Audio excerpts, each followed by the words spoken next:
Hello, everybody, and welcome in for another exciting night of USPBL baseball here at Jimmy John's Field in downtown Utica. Tonight, we have the Utica Unicorns and the Eastside Diamond Hoppers. I'm Brady Beaton, joined, as always, by Tom Cavanaugh. Tom, Unicorns coming off a failed comeback attempt. They put the tying run to the plate a night ago. Couldn't quite get it across. A failed bunt kind of axed the comeback effort, but they got the bats going just way too late. They did. They scored 4 runs in their last 2 innings of action, and it just wasn't enough because of how well the Beavers played early on in that game. Scored early and often. A huge swing from Chase Rodriguez. He continues to crush the ball for the Beavers. Let's see if Utica can score a little earlier and a little more often today, and they can coast to a big win. Well, with the loss, the Unicorns dropped down to the 500 mark on the season, although they're not very far off in the standings. The Diamond Hoppers and the Mammoths have kind of come back to earth a little bit, so although the loss last night, they can rectify a lot of that with a victory here tonight. Definitely. And all 3 of those teams at the top, the Mammoths, the Hoppers, and the Unicorns, all with 16 wins. So right now, it's anybody's for the taking in those top 3. Now the Beavers, they've won, obviously, 9 of their last 12 games. They're only a couple games back of those Unicorns for 3rd place. But you're right. Unicorns have a huge opportunity today to get a leg up on the top 2 teams in the league. And we talked about it last night on the broadcast, but I think the biggest thing with this Unicorn team is consistent offense. You saw a little bit in the start of the game, and then it was radio silence until the 8th inning. And then once they got the engines going, hey, they scored, their 2nd and 3rd runs in the 9th inning for the whole year last night. So they need to find a little more consistency if they want to, leapfrog into the top of those standings. Definitely. I mean, they had some innings where they went down 1-2-3 with all balls put up in the air, lazy pop-ups. If they're able to put together quality at-bats today against the guy in Pierce Banks, who was one of the top pitchers in the USPBL, they'll be just fine. Banks was roughed up his last time, giving up 7 hits on 4 earned runs through 4 innings. He struck out 3 and walked 4. So this is the best time right now for these Unicorns to try to jump on a guy that struggled in his last start. Take a look at the pitching matchup here in a moment. But first, talk a little bit about this Diamond Hopper team, a team that in the month of May looked like a beach ball coming in. They were smacking everything over the fence, home runs. I mean, they were just explosive. Come back down to earth a little bit. You look at the overall numbers. They're still decent. They're still solid, but they're not as astronomical as they were, say, 3-4 weeks ago. Definitely not. I mean, they're a team that hit the ball out of the park. They have 23 bombs on the year. It's a pretty good number, but you're right. I mean, they only have 2 guys hitting above 300 average right now, and that's just, a tip of the cap to the defense and the pitching that we've seen from the other teams. The Hoppers can't say enough about what they did early in this season, but the consistency has dropped just a little bit. Absolutely. Trying to find that right lineup once again. You knew they weren't going to hit at the pace they were hitting at for the entire season, but it feels like everyone kind of went into a slump at the same time. Right. I mean, you had a guy in Noah Marcoux come back to the team, Ben Ferguson leading the team in hits and RBIs, but a guy like Zeb Rose, he's continuing to contribute well. But then you bring in a bat like Colin Cornwell, who's leading off today. They had lost Blake Van Diver, and you're able to plug in Cornwell immediately. So when they need guys to step up, just like the Unicorns have been this year, they've been filling those roles nicely. And one of the consistent parts, even with the bad outing last time out, Pierce Banks' overall numbers are still terrific, still a league leader in a lot of different respects. Anytime he takes the bump, you're giving your team a pretty good chance to win. Definitely. Banks with 54 strikeouts compared to 19 walks on the season. He's been stellar. It's Greg Lokinen and it's Pierce Banks at the top of the list for the USPBL top pitcher this year. But Banks, I think he's going to have a bounce-back outing. I know the Unicorns are going to try to catch him on an off day, but I don't see this kid having back-to-back bad outings, I should say. No, and with the offense that the Unicorns have, or I guess haven't had the past few weeks or really all season, this is a very big get-right spot for a guy that, get-right spot for a guy that had one little blip on the radar. Right. I mean, he had not been roughed up all year long, but the Beavers had a plan against him. They worked at bats. He went to a ton of 3-2 counts, and his pitch count was up into the high 80s, the low 90s, about in the 4th inning when he was pulled from that game. So if the Unicorns can kind of fit that bill and make Banks really work for this in the first couple of frames, they're going to be in good shape. Logan Lee going for the Unicorns on the other side. One interesting thing to note, this is their second of 3 games this weekend. They'll have tomorrow off. They're back at it Sunday, so managing the bullpen. Last night, Garrett Bonnet went 5 out of the pen to kind of preserve the arms of the Unicorns. Otherwise, you might be really needing a long outing from Lee, but still, if you can get 5-6 innings out of him, that goes a long way on the weekend. Yeah, Bonnet's relief appearance was very clutch just for the home stretch of this weekend. I mean, you had a guy that just 8 innings, and he gave the Unicorns a chance to really win that ball game. Now, they ended up coming a little bit short, but it's not so much pressure on Logan Lee, where if Bonnet did not throw 5 full innings, Lee might have to go 6-7 today. But Logan Lee's a great pitcher. He has 10 strikeouts on the year, 9 of those coming in his last start in a win. He went 5 innings, gave up 5 hits, and struck out 9. So Logan going to continue to pitch well. This is his 3rd start he's making in the USPBL today. Should be a fun pitching matchup for a fun Friday night here at Jimmy John's Field. We'll take a break, come back with more pregame. We have the Unicorns, we have the Diamond Hoppers when we come back here on the USPBL Network. Your Catholic faith, it's at the core of who you are, what you do, and the decisions you make.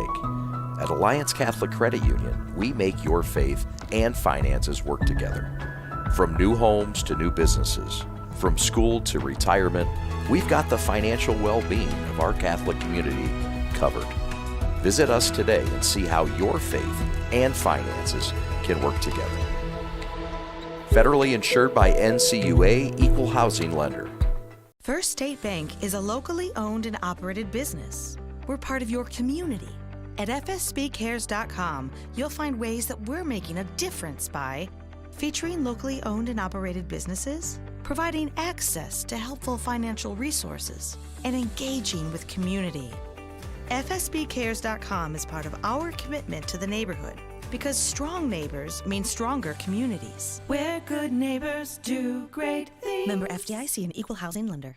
Andy Appleby. I'm the owner and CEO of the USPBL. We're a 4-team league. We play at Jimmy John's Field in Utica, Michigan. Tryon has a wealth of resources that we can tap into when unique HR issues arise, even including visa and immigration issues related to our players. Tryon has helped us to get our baseball season up and running every year and has made a difficult task much easier. That's why we rely on Tryon. You can always rely on Tryon.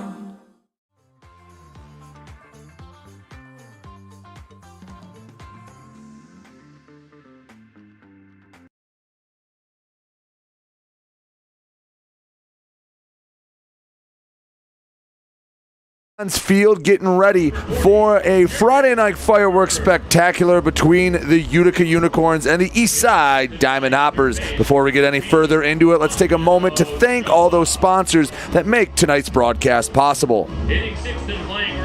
Belfour Property Restoration, Budweiser, Corewell Health, Dave & Buster's, DTE, Fifth Third Bank, Jarbcom, Jimmy John's, Macomb Community College, McLaren Macomb, McQuaid Heating and Cooling, Plumbing and Refrigeration, your Metro Detroit Chevy dealer, Pepsi, and United Wholesale Mortgage.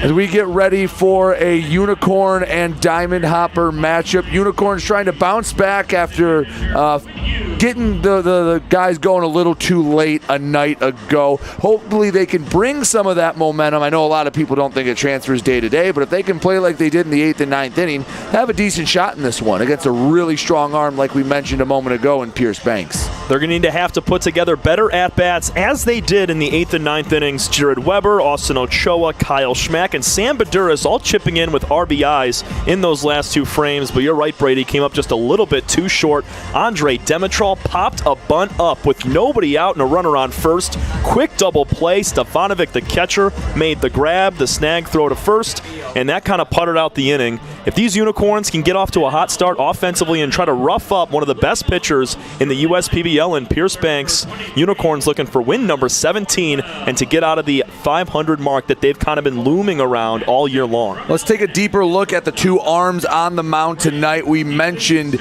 already Pierce Banks. He's near the top of the league in just a myriad of categories. Going up against Logan Lee, just 8 innings of work, hasn't given up a run. I mean, the early returns on Logan have been strong. The only difference is Pierce has 32 and change more innings of sample size to go off of.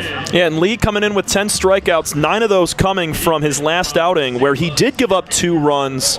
Both of those were unearned, and that's why he's holding up a 0.00 ERA. But 9 strikeouts, 3 walks, and a no decision, only 1 hit through 5 innings for Logan Lee last time out. I love the matchup on the mound between both sides. Logan Lee adding just another big piece on the mound for the Unicorns that have traditionally, over the last several years, had a really nice bullpen and starting pitchers. And of course, the number that jumps off the screen, 54 strikeouts in 44 innings. Pierce Banks, when he gets going, going to make a big difference. And we talked last night about this Unicorn team having to get started early because usually the 3-inning mark is a big check mark for them. You can't let Pierce Banks settle in. If you do, it's going to be a long night. Well, I guess a quick night. Going to feel pretty long, though. Yeah, if he gets into a groove, it's going to be tough. Banks can go off for 5-6 strikeouts in the first 2-3 innings, and he can keep the pitch count low. The Beavers were able to get Banks into the 90s up in the 4th inning. Let's see if the Unicorns can do the same. Take a break, come back. We'll have the starting lineups and first pitch here on the USPBL Network. God bless all of you. If you are Catholic,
The USPBL powered by UWM baseball games at Jimmy John's Field are the fun and family-friendly experience you won't want to miss. Entertainment every week, including Thirsty Thursdays, fireworks every Friday, live music Saturdays, and Sunday fun days for the kids. Kids run the bases after every game, and parking is always free. Come see the stars of the future at Jimmy John's Field. Get your tickets today at uspbl.com.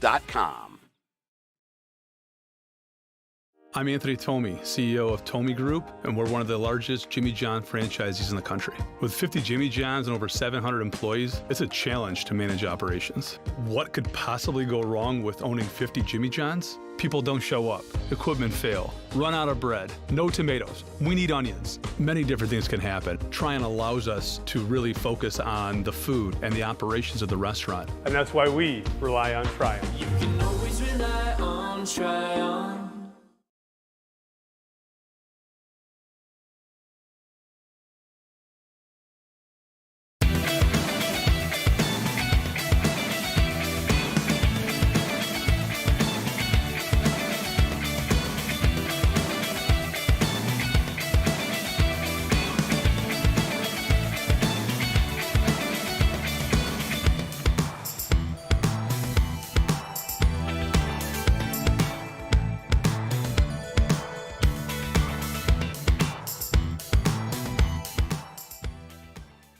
First State Bank is a locally owned and operated business. We're part of your community.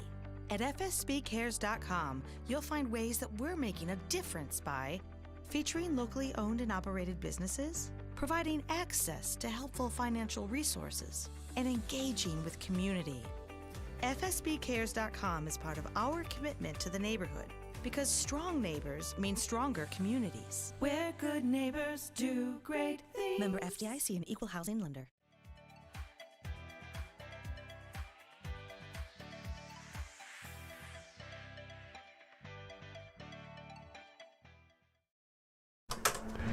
Back here on the US PBL Network, Unicorns, the road team in this matchup against the Diamond Hoppers. Let's take a look at their starting 9. Coming into this game with a record of 16-16, dead even. Leading off at second base, Andre Demetrol. Batting second, the designated hitter tonight, Patrick Baggett.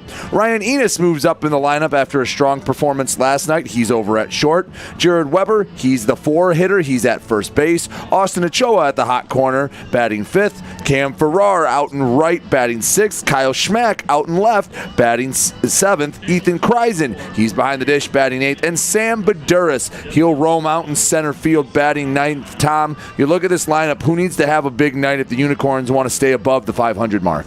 Give me Ryan Enos. Playing shortstop today, he was patrolling left field, made a couple beautiful plays in the outfield, diving to his forehand and backhand side to rob Ray Hilbrick of a few hits. He was 2 for 4 in the game as well, with some clutch line drive singles. I like Ryan Enos, who moves up from the 6th spot to the number 3 hole in the lineup for the Unicorns, looking to have another good day. And if you've been with us since the start of the broadcast, you're probably already sick of us talking about the pitcher, Pierce Banks, but again, a look at those numbers, and it's not hard to see why. A 2.62 ERA, record only 4-3, but again, record doesn't mean too much. The strikeout to walk ratio is what is just really outstanding, and these are numbers after a rough outing last time. Right, and those 4 of those 19 walks coming in his last outing. Had more walks than strikeouts for the very first time all year long. Pierce making his 11th start of the season and picked up that 3rd loss last time. Looking to have a bounce-back outing, keep that pitch count down, and get a ton more swing and miss, because those Beavers, they just do not strike out. Made the day very hard for Banks last week. He's looking to change the tide here with Whit Hughes doing the catching for him. Here's the weather for tonight's matchup. Temperatures 78, but I'll tell you what, the 77% humidity, you could feel every bit of it. Tom, I'm really happy. We're doing the game up here and not on the field where we had to do the pregame. I was a little bit sweaty by the end of those 5 minutes. A little bit's an understatement, I'll say that. It's thick out there. That air is heavy. Sticky. We had rain come through earlier in the day, maybe a slight threat, but nothing really to worry about derailing the game. As Andre Demetrol gets ready outside the right-handed batter's box. Pierce Banks on the mound, and we're ready for some Friday night baseball.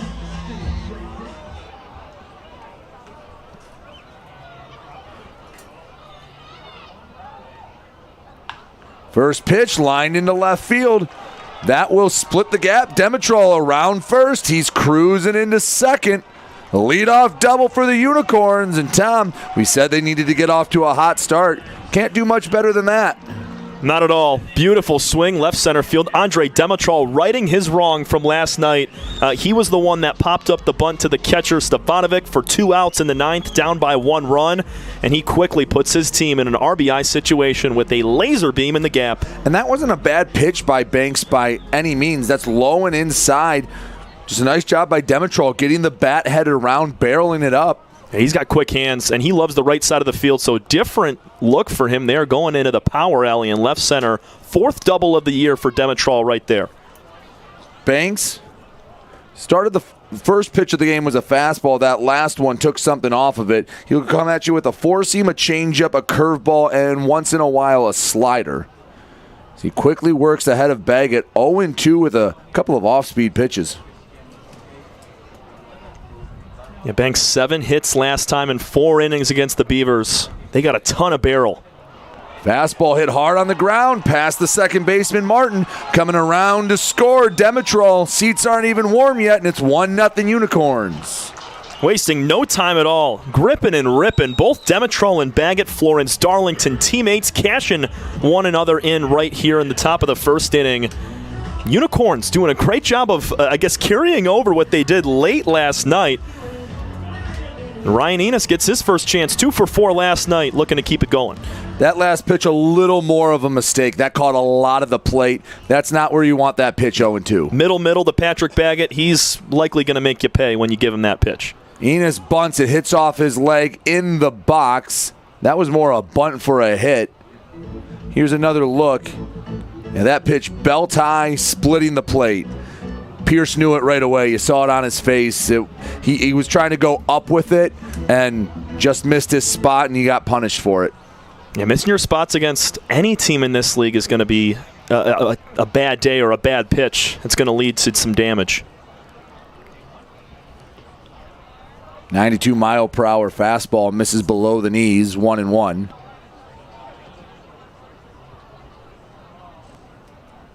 Enos got off to a slower start. Again, last night really helped. One of the newer Unicorns off to second. Baggett, the throw down, skips the tag, couldn't quite get him.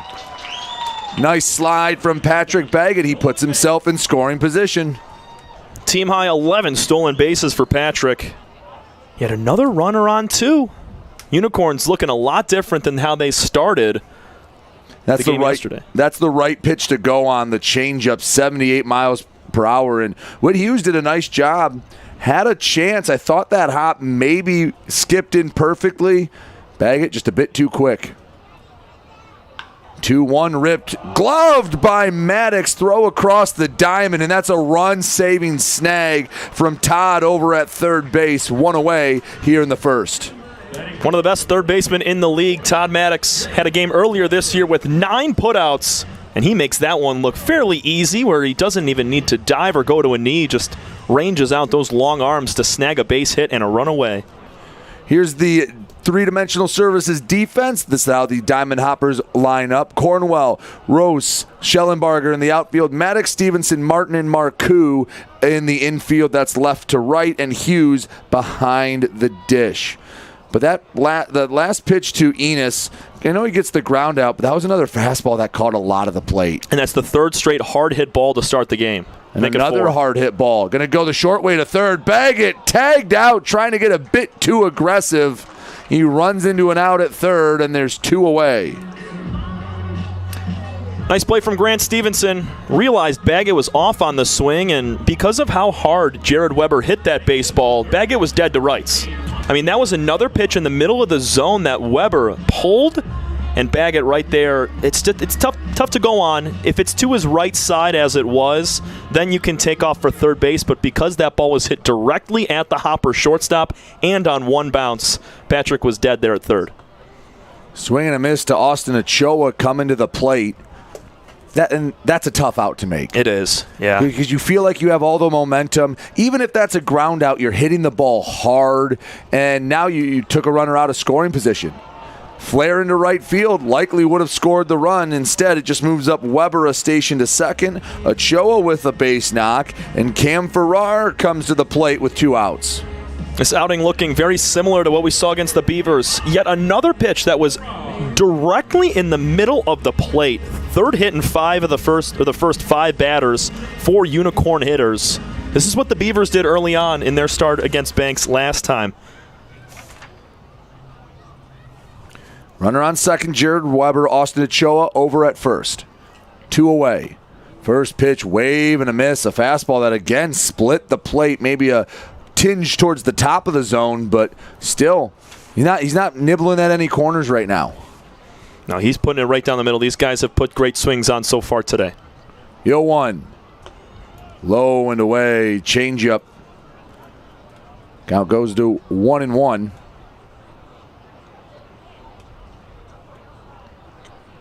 If you're Pierce Banks, if you get out of this first inning with only 1 run, that's a huge win. I agree. With how many balls that have been barreled up today in this first inning, 1 run is very lucky. Banks set. The kick and deal. Fastball way too high up the ladder. 2-1. No, there's 2 guys on, but honestly, missing the zone a little bit might not be the worst thing for Pierce right now. Yeah, see if you can get some of these guys to chase. I mean, considering everybody's been jumping on the first couple pitches they've seen. Routine ground ball to Grant Stevenson. He'll go over to second, and Ochoa is retired. 6-4 put out, ends the frame. Demetrol leadoff double comes to pass, but nothing more for the Unicorns. We head to the bottom of the first. Hoppers head to the box, down 1-0 here on the USPBL Network. We're for people, the pioneers, the underdogs, the players, and the slow and steadies. We're for people, for who they are and who they could become. Yes, we're a bank, and some say our business is all about money, but that's an old idea. Because look past the money, and you'll see real human lives. We see it, because we're for people. Huntington, welcome. Time doesn't heal all wounds. Hard work, perseverance. And we do. We're fighting cancer with proton therapy. And music therapy. We're turning back the clock on Parkinson's and outsmarting blood clots in seconds. Instead of days. Because this is her time. His time, your time. And it's time to show we can. Corewell Health.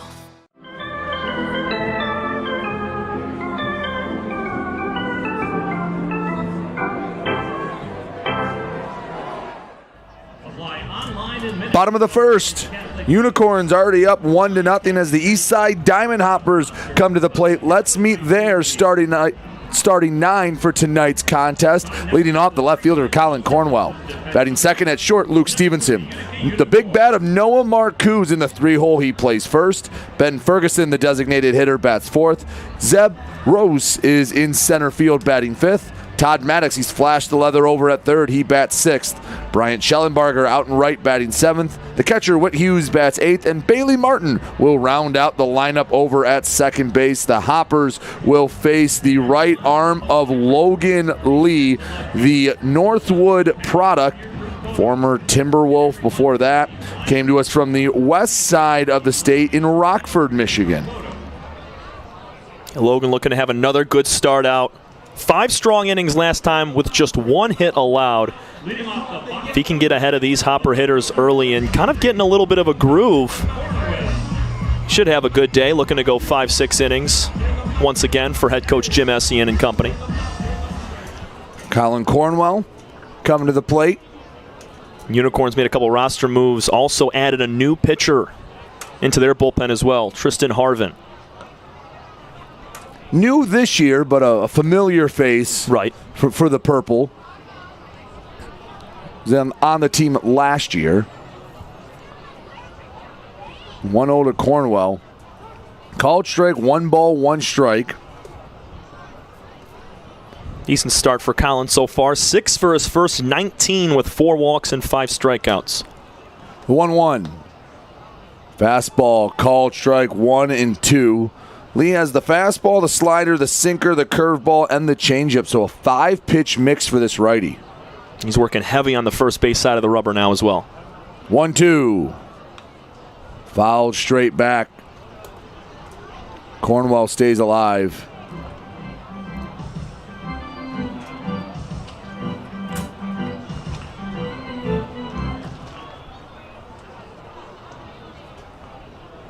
Lee into the motion, the pitch.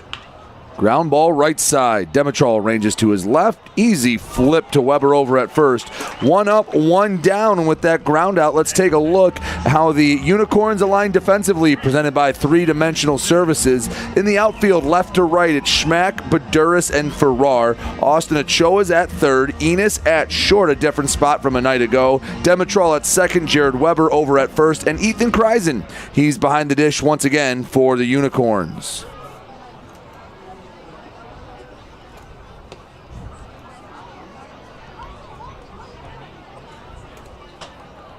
Oh 1 to Grant Stevenson. After some early struggles, that average has climbed up. It has. I mean, he was looming around 4 or 5 hits for the first 2 weeks of the season. Now he's up to 11 total knocks with a home run. Went deep earlier this week. Also, 6 walks to go along with that as well.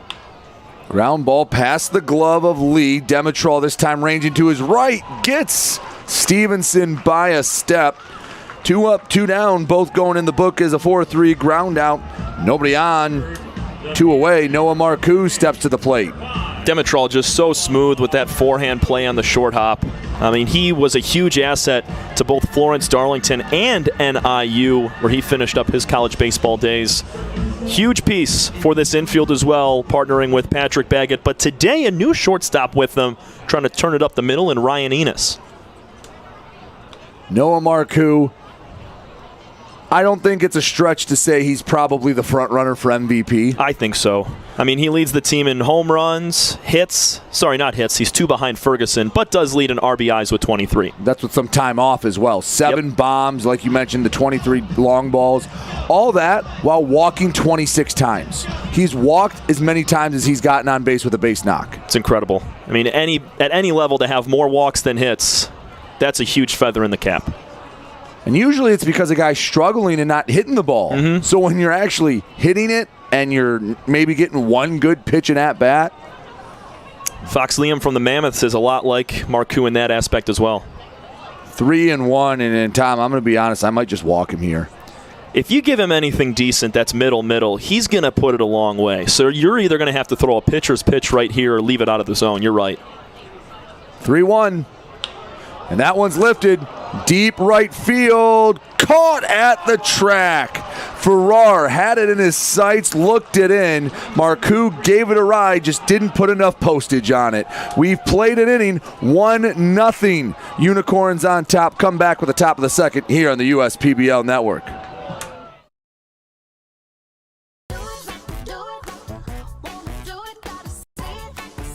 The perfect match. It's what so many of us are looking for. When it comes to getting a mortgage, how can you find the one that's perfect for you? Start at mortgagematchup.com. Because the only way to get a mortgage that's easier and more affordable is to find a local home loan expert first. Go to mortgagematchup.com today. With a transforming world, we can see how drastically the world is heading towards automation. And so, we need 24/7 surveillance and security systems for our homes and businesses to avoid any theft or breach of privacy. JARBCOM brings the installation of security cameras to the tip of your fingers with our state-of-the-art mobile app.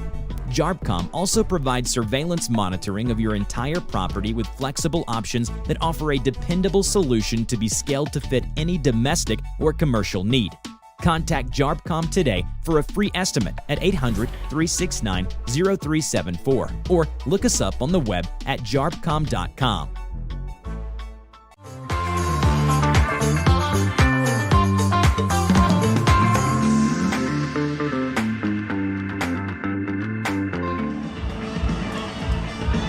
Everyone enjoying their Friday night here at Jimmy John's Field. Parties all around.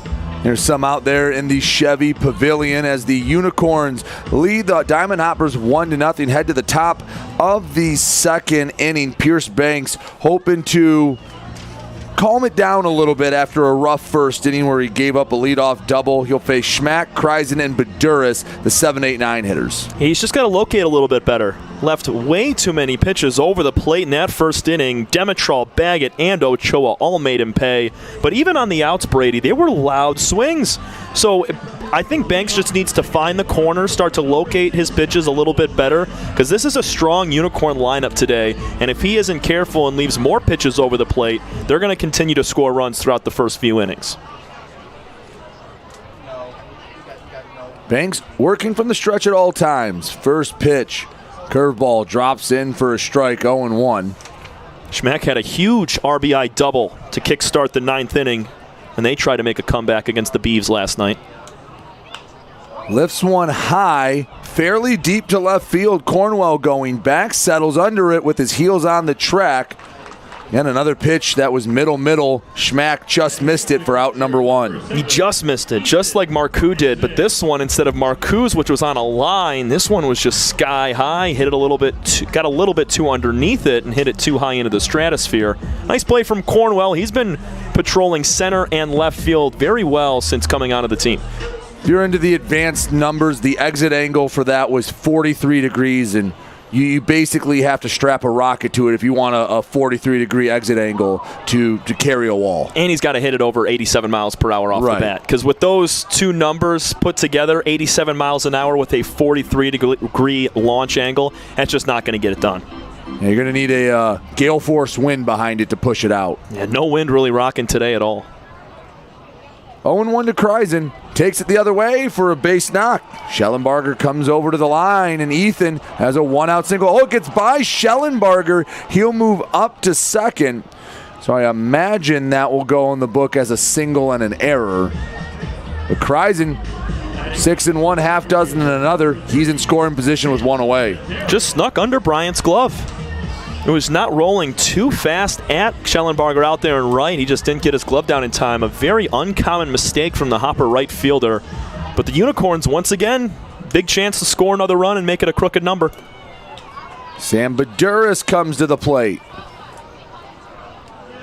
And Sam's been swinging it a whole heck of a lot better lately. He had a rocket line drive for an RBI in the center field last time. In the 9th inning yesterday. First pitch breaking ball misses upstairs. And like we said, the Unicorns got it going. Everyone did, but it was just too little, too late. They're not wasting any time here in the early going. Up 1-0 in the top of the second. And we're, well, looking to add on to that lead.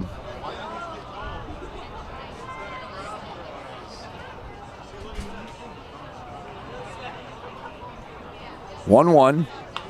Hit hard but well foul over towards the camera well on the third base side. Nice shot there from Dom Minchella, almost getting the right hand on it. At least he reacted. Yeah.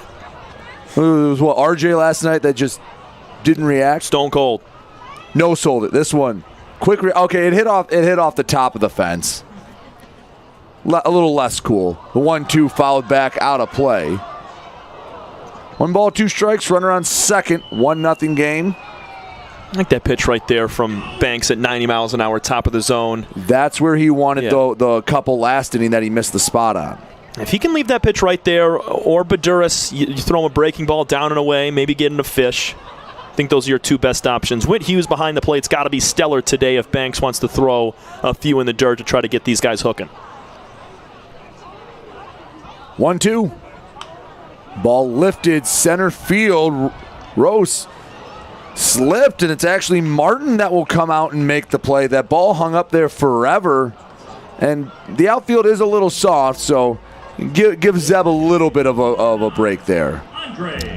It is very wet out there. It was rain earlier today. It has definitely not dried up the entire outfield, just a little bit slick, and Bailey Martin able to scale back and make a nice play onto that soggy outfield. Baduras also just missed that. That was another pitch, middle of the zone, a little bit up. Got underneath it a tad. Andre Demetrol led the game off with a double. As an RBI shot here in the second. It was the single and an error that put Kreisen on second. The 1-0 way late on the changeup. And again, in a spot you don't want to put your changeup, middle of the zone, upper third.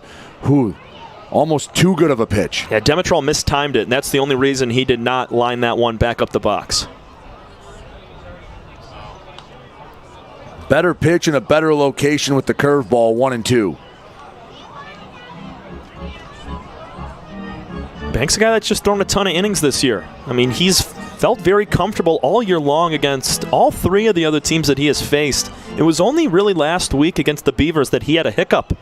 But to start this outing, I mean, the swings are just a lot better from hitters that face Pierce Banks. Coming into last week, he had a 111 batting average against. After a 7-hit day from the Beavs, it's now up to 193, and that's continuing to climb with 4 hits in the first 9 batters that he has faced. Not a lot of whiffs the first time through the order. 1-2, too far up the ladder, 2-2. Also feel like this humid air is going to keep the ball in the ballpark a little bit today as well. Especially that swing out from Schmack to left field. I know he hit it high, There was no distance on that baseball at all. 2-2 in the dirt. So went high, went low. None were near the zone, and the count's full to Andre. Demetral goes to a ton of 3-2 counts. He does not strike out or walk very often, usually puts the ball in play. So if he gets something good, gonna get a barrel on it. 3-2. In the air, right center field, Rose coming over, makes the catch on the run. Had to travel a long way, but Kreisen stands on second. He's stranded there. We head to the bottom of inning number 2. Still 1-0 Unicorns here on the USPBL Network. Welcome to the field, the USPBL Dance Crew.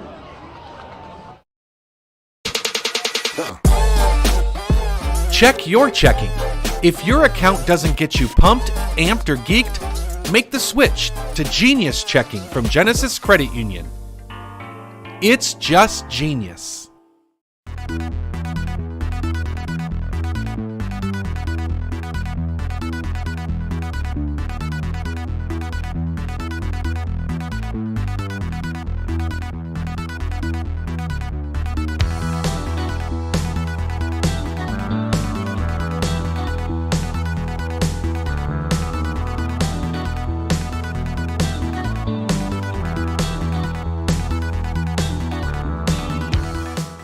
We're the financial champion of Michiganders. Whether you're a goal-getter or dream chaser, an empty nester, or up-and-comer, anyone in Michigan can bank with us. Michigan Schools and Government Credit Union. The Dave & Buster's method is designed to help you unlearn adulthood and reset our life around zapping stuff and cheering for stuff with your friends. Begin the method today with 5 free games. You know you want to. When it's time for baseball, it's time for beer. Two Hearted Ale has been named the #1 beer in America for the past 4 years by members of the American Homebrewers Association. Play ball with the best. Two Hearted Ale, the iconic American IPA from Bell's Brewery, Comstock, Michigan. Please drink responsibly. 1-0 Unicorns on top of the Diamond Hoppers. Hoppers will send up their 4, 5, 6 in the order. That's Ferguson, Rose, and Maddox coming to the plate. It's the deadliest part of their lineup after Noah Marcoux. Ben Ferguson has just been on a tear all year long. Hit his 3rd home run last week. And he's leading the team. 28 hits in 91 at-bats for a .308 average. Man out of Chandler, Arizona. First pitch called strike. So swing and strike, excuse me. Long day. Have a lot more to go. The 0-1. Misses outside 1-1. Yeah, the AC definitely helping us out today. Yeah, if we did not have it, we would be struggling up here. It is a thick air. Ground ball to the first base side. Weber easily takes it himself for the first out. Now, I'm sure a lot of our friends listening from maybe the southern part of the United States, that the southeast area, they're probably saying it's just going to be, it feels like another day to them if they were up here. Right. Because we have quite a few Florida, a lot of Georgia, where it's pretty sticky like this a lot of the year. Yeah, if the Baggetts or the Kreisens are tuning in, they know all about that. And they said, you guys got nothing up there. But it's just a different heat. You know, there's still humidity, but it's just not as wet and sticky up here. It's a little drier. But either way, I still find it hot. When when the air gets thick, at least for me, when it just feels like it's tough to, like it's a chore to breathe it in. Yeah. Like you feel like the air is just going to combust and there's just going to be a big puddle there. 0-1 goes to 1-1. Zeb Rose. It's good to see Zeb back healthy. He was squared up with an 88-mile-an-hour fastball on the ankle, immediately stole second base, and then came out of the game and was sat the very next day. But he looks to be just fine. But that's classic Zeb Rose fashion, where he got hit, he looked unfazed. First pitch, he goes, and then the next inning, he was out of the ball game, and Ben Ferguson was playing left. Zeb's probably one that's used to this heat, being a Missouri native. 2-1, misses away 3-1. just not a great feeling when you've been on the ball field for 30 minutes nearly and you're already drenched in sweat. Right. I mean, we felt that in the pregame, too. And that was 5 minutes long. We weren't even moving. We were just sitting on some stools. 5-pitch walk to Zeb Rose. This brings up Todd Maddox, 1-on-1 away here in the bottom of the second.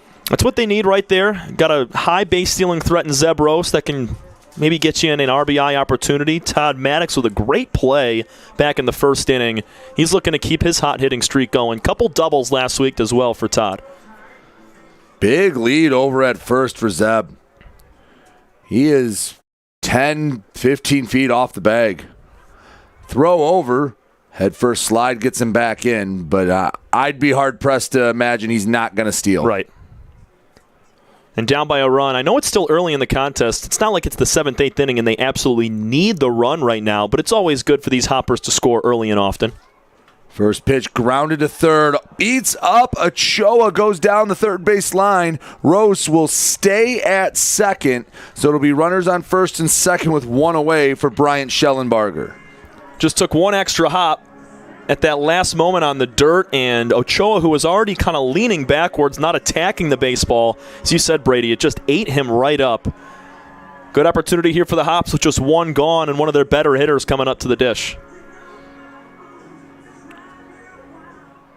So officially goes in the books as a single for Todd Maddox. Schellenbarger looking to add to that RBI total and even this game up here in the early innings. Got a pitch clock violation. A rare one. Are they going to get Schellenbarger?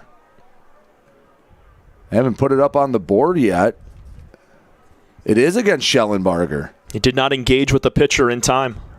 Grounds it to short. 6, 4, 3, and just like that, the Unicorns neutralize the threat, hold on to their 1-0 lead. We go to the third, 1-0 Unicorns on the USPBL network.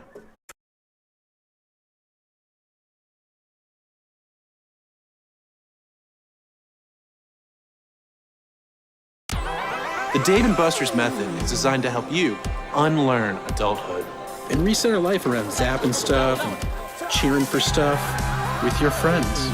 Begin the method today with 5 free games. You know you want to.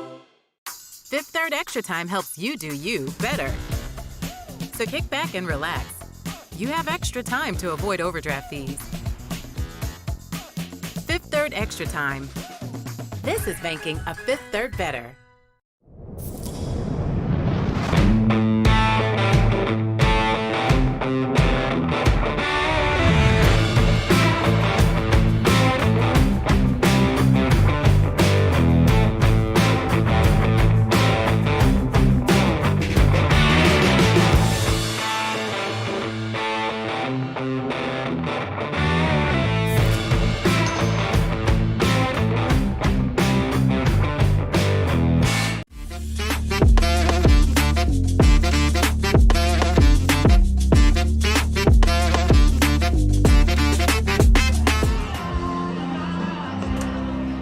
Back here at Jimmy John's Field in downtown Utica. 1-0 for the Unicorns.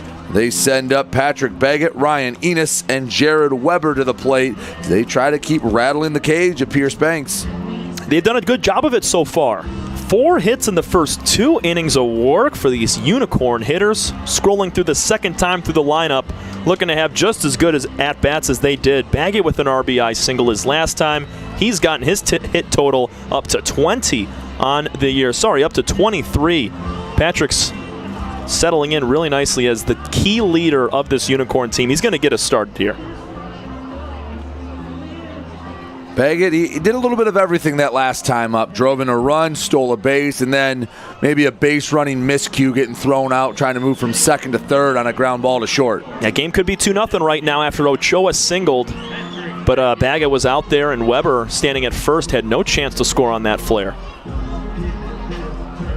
Only switch hitter in the entire USPBL coming to the plate. And in essence, the only lefty you'll see in a Unicorn uniform. First pitch, curveball, catches a lot of plate for strike one. They had a few earlier in the year, and D Triplet, Seth Gurgley, to name a few, and they just don't have any lefties anymore. It's Baggett, the only one, but he goes both ways. Swing and a miss on the changeup, so a couple of soft ones to start off Patrick. Banks got to have a better inning right here. He's faced 4 hitters as a minimum through 2 innings. High chopper over the head of Pierce. Martin comes over, sidearm to first, and they bag it by a step and a half. It's a good play to start the inning. Another crossbody throw from a second baseman today. We saw Demetrol do it twice. Now it's Bailey Martin's turn to make a key play to start the inning off on the right note. Ryan Enos to the plate, hit it hard, but Todd Maddox flashed the leather, stole extra bases from him. Ryan's been hitting the ball real hard the last 2 days. Had a couple of line drives to left field yesterday. First pitch changeup, missed a bit up, says the home plate umpire. Maybe in the zone, but not where you're looking for that pitch.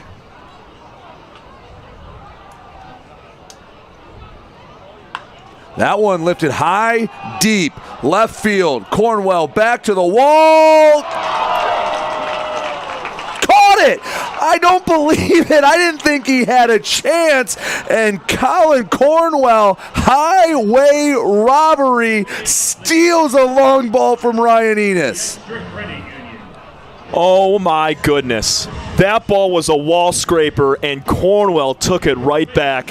Not the, I guess, most dramatic celebration after a catch. He kind of just that's flashed why I it. didn't think he had it. Same here. He flashed his glove up real quickly to show that he had the ball and flicked it on in. Very nonchalant, like it's an everyday play for big 2-3 out there in left field. How about it, Colin Cornwell? Stealing a run away in a big spot. Pierce Banks, he's got to tip his cap, maybe a steak dinner for Colin tonight. Now here's another look. It may have hit the top of the fence if Colin doesn't make the play. Wow. But either way, more often than not, Ryan Enos right now is sitting 2 for 2 at worst with 2 doubles. Right. Oh my and instead goodness. he's 0 for 2, and if you look at the box score, you go, oh yeah, he didn't have a good start. That's baseball, man. Weber pops it up. Marcoux ranging into the deep parts of foul territory, and he runs out of room. 2-1. That's a big jump for Colin Cornwell right there. That's an 8-foot wall out there in left field. Yeah, Cornwell, he is listed at 5'10". That's a big jump right there, I tell you what. Ain't no Bill Lambier out in left field. He had it in his sights the whole way. Such a great job from the Saginaw Valley State left fielder. Former SVSU Cardinal. His brother's still on the team, but that whole Cornwell family that showed up every day for the first week and a half, they got to be loving that. But again, the way he just was like, yeah, I made the catch. It was so nonchalant. Because you can't see. I mean, with it being a green wall, you can't see it, so I wasn't sure if he brought it in. I see Maddox brings it in, and Marcoux receives the throw. A 1-2-3 inning with a big assist from Colin Cornwell. That ground out our 5th third out of the game, but again, I'm going to say he stole a home run because it might hit off the top of the wall, but that's he stole away a home run. And, well, now that we're at the end of the top of the third, the 5th third out of the game, and it also means it's time for JJ the Water Boy. He waits very patiently for our field umpire to get back into position. JJ ready to go to work, make sure he's hydrated. JJ brought to you by Michigan First Credit Union.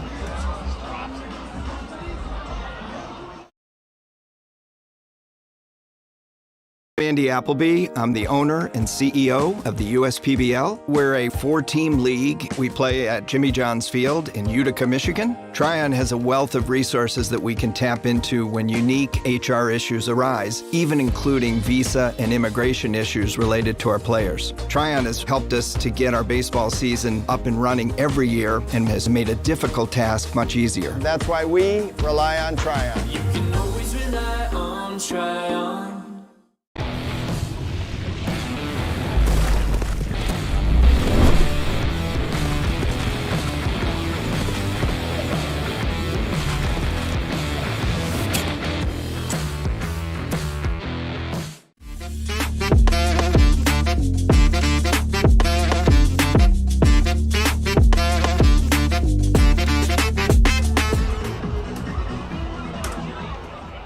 Bottom of the third here at Jimmy John's Field. Still 1-0 thanks to Tom, I can't get over the play from Colin Cornwell. He stole a home run. Not too often you see home runs taken away here. That's maybe the second one I've seen in my 2 years of doing this. First one I've seen all year in my first year of doing this. Colin Cornwell just made a WebGen SportsCenter top 10 worthy play right there.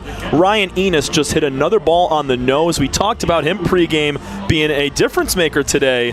And boy, these Hoppers have taken him out of the equation thanks to Todd Maddox at third on his first at-bat, and here Colin Cornwell. I just want you, all right, you see the catch. Watch the reaction where he comes down and goes, he's like, I think I have it. He's like, yep, I got it. A very muted reaction as Whit Hughes leads us off. Foul ball straight back. It's Hughes, Bailey Martin, and Colin Cornwell due up. The 8-9-1 hitters in the Diamond Hopper lineup. I like Martin being in that 9 spot as well to help turn that lineup back over. Hughes throws the bat at it. Gets a base hit into left. Didn't get all of it. Didn't need all of it. Leadoff single for Whit. Beautiful swing. Whit Hughes takes that outside pitch and hooks it into left center field. He needed that one for sure. And Tom, the Unicorns in the first 3 innings had plenty of opportunities. Feels like they should be leading by more than just 1-0. Definitely. Pierce Banks has been dodging several bullets over the first couple of frames. And thanks to his defense, Todd Maddox, Colin Cornwell coming with some big plays to save a few runs. Also, we got to give credit over to Grant Stevenson as well for having the wherewithal to throw on to third base to get Baggett, who would have scored in the first. Sometimes the pitcher picks up the defense. Sometimes the bats pick up the defense. This time it's the defense picking up the pitcher. Yep. Quickly 0-2 to Bailey. Martin showed off his power last week with a solo shot. Came back against the Beavers on the 26th. That was the game that Banks gave up 7 hits and 4 runs. And not much going for the Hoppers that day. Just 3 total runs scored, 2 of them off home runs. Martin takes strike 3. Backwards K for Bailey Martin. First punch out of the game for either side. There's 1 on with 1 away as the lineup turns over, and Colin Cornwell comes to the plate. Lee put that right on the corner. Ethan Kreisen, a beautiful job of framing that pitch into the zone. And you can't really go any other way if you're the home plate umpire. Because of how well Kreisen made that pitch look, it's going to be a strike 9 times out of 10. Cornwell pulls one foul. Barreled it up. And he's entered the league with some swag with that green and orange bat, by the way. You took the words out of my mouth. That is exactly what I was about to say. He has the Diamond Hopper themed bat.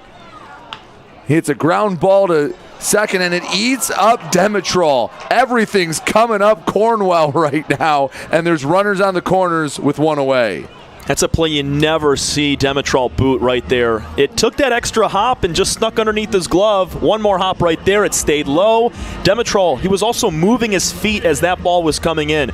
If he sets up, straddles the baseball, and gets it between his legs, he's able to make a play there a little bit easier as he was on the run.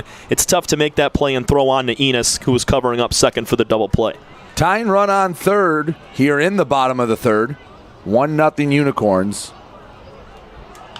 First pitch swinging, that one hit high, not very far into the outfield grass. 3 Unicorns converge. It's Baduras that takes charge and brings it in for out number 2. Nice call from Sam right there. These balls that are hit kind of in that Bermuda Triangle mystery area are tough to bring down. Infielders are scaling back. It's a long run for an outfielder, but a lot easier for Baduras to make the play as he is moving in, while both outfielders have to scale outwards. Nice job from Sammy. You think that's player Whit Hughes, or that was Coach Whit Hughes talking with Ryan Cockey there at third? You know, he put the helmet over the mouth. He knew our cameras were on him. Marcoux, big swing and a miss and an off-speed pitch up near the letters. Definitely Coach Whit Hughes just speaking on what in this at-bat right here. For the uninformed, Whit Hughes also has a player/assistant coach role with the Hoppers. Marcoux 0-2. And Whit, as a catcher himself, knows that backstop really well. If Lee pulls a ball, leaves it high and away, anything sneaks back behind Kreisen, Hughes knows better than anybody if he's got a chance to come in and score or not on a wild pitch. Also knows if it hits hard off that back wall, he ain't moving. Mm-hmm. Dancing over at first from Cornwell. The 0-2 misses away. Kreisen gives him a point. I think that's exactly where he wanted that pitch. Have a feeling that's a setup. Yeah, definitely. He liked where that spot was, did not miss by much, and Kreisen likes exactly where he located that. 1-2. Throw over to first. Back in with the head first slide, Cornwell. I know it's a different count right now for Marcoux, but in any count, really, you can't give him anything too good. So that's why Kreisen enjoyed that pitch just a little bit off. Not a hittable pitch there for Marcoux on 0-2. Lead comes set, trying to keep the goose egg up on the scoreboard. Check swing, no swing, appeal, did not go. Evens the count at 2-2 with 2 runners on and 2 away. 2s are wild here in the third. Lead comes set, the offering. Count runs full.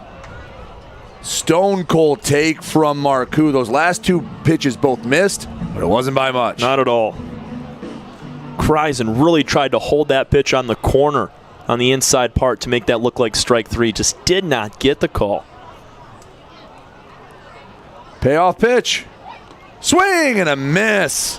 Foul tip into the glove. Either way, a dangerous bat in Marcoux is set down, and that sends us to the 4th. Unicorns still lead it 1-0 here on the USPBL network.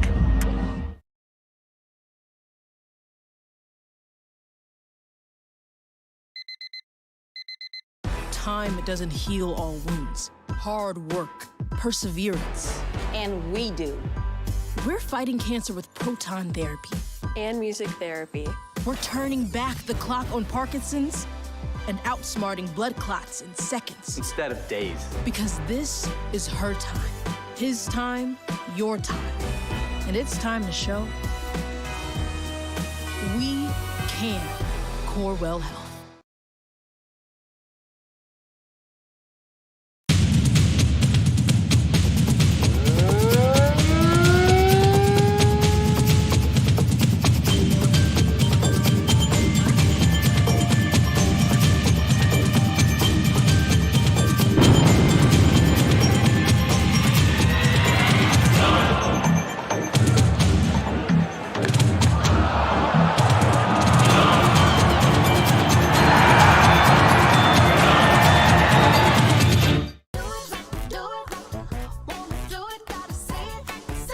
Perfect match.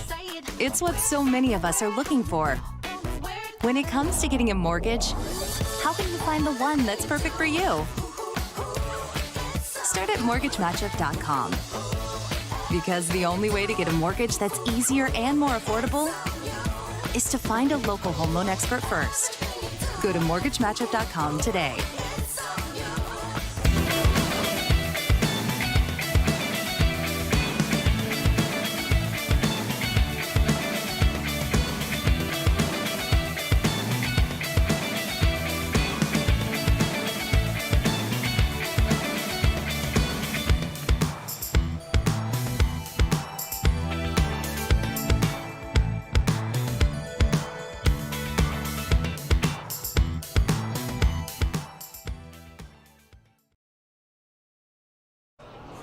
Top of the 4th, 1-0 Unicorns on top of the Eastside Diamond Hoppers.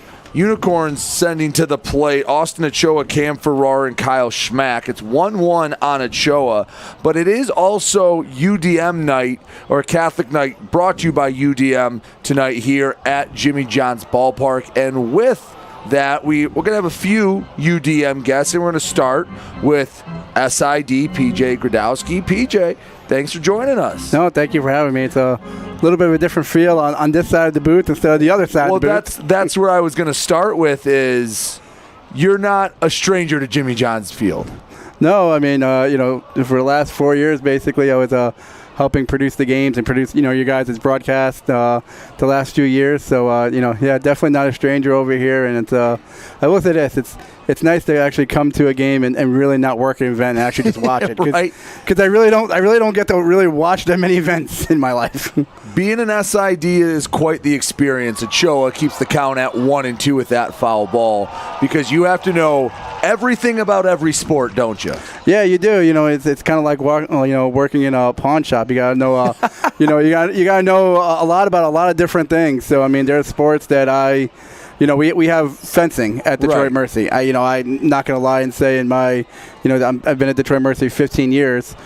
Prior to me starting there, I never knew anything about fencing other than Olympics. Right. Ground ball right side. Martin comes up, underhand flip, one away.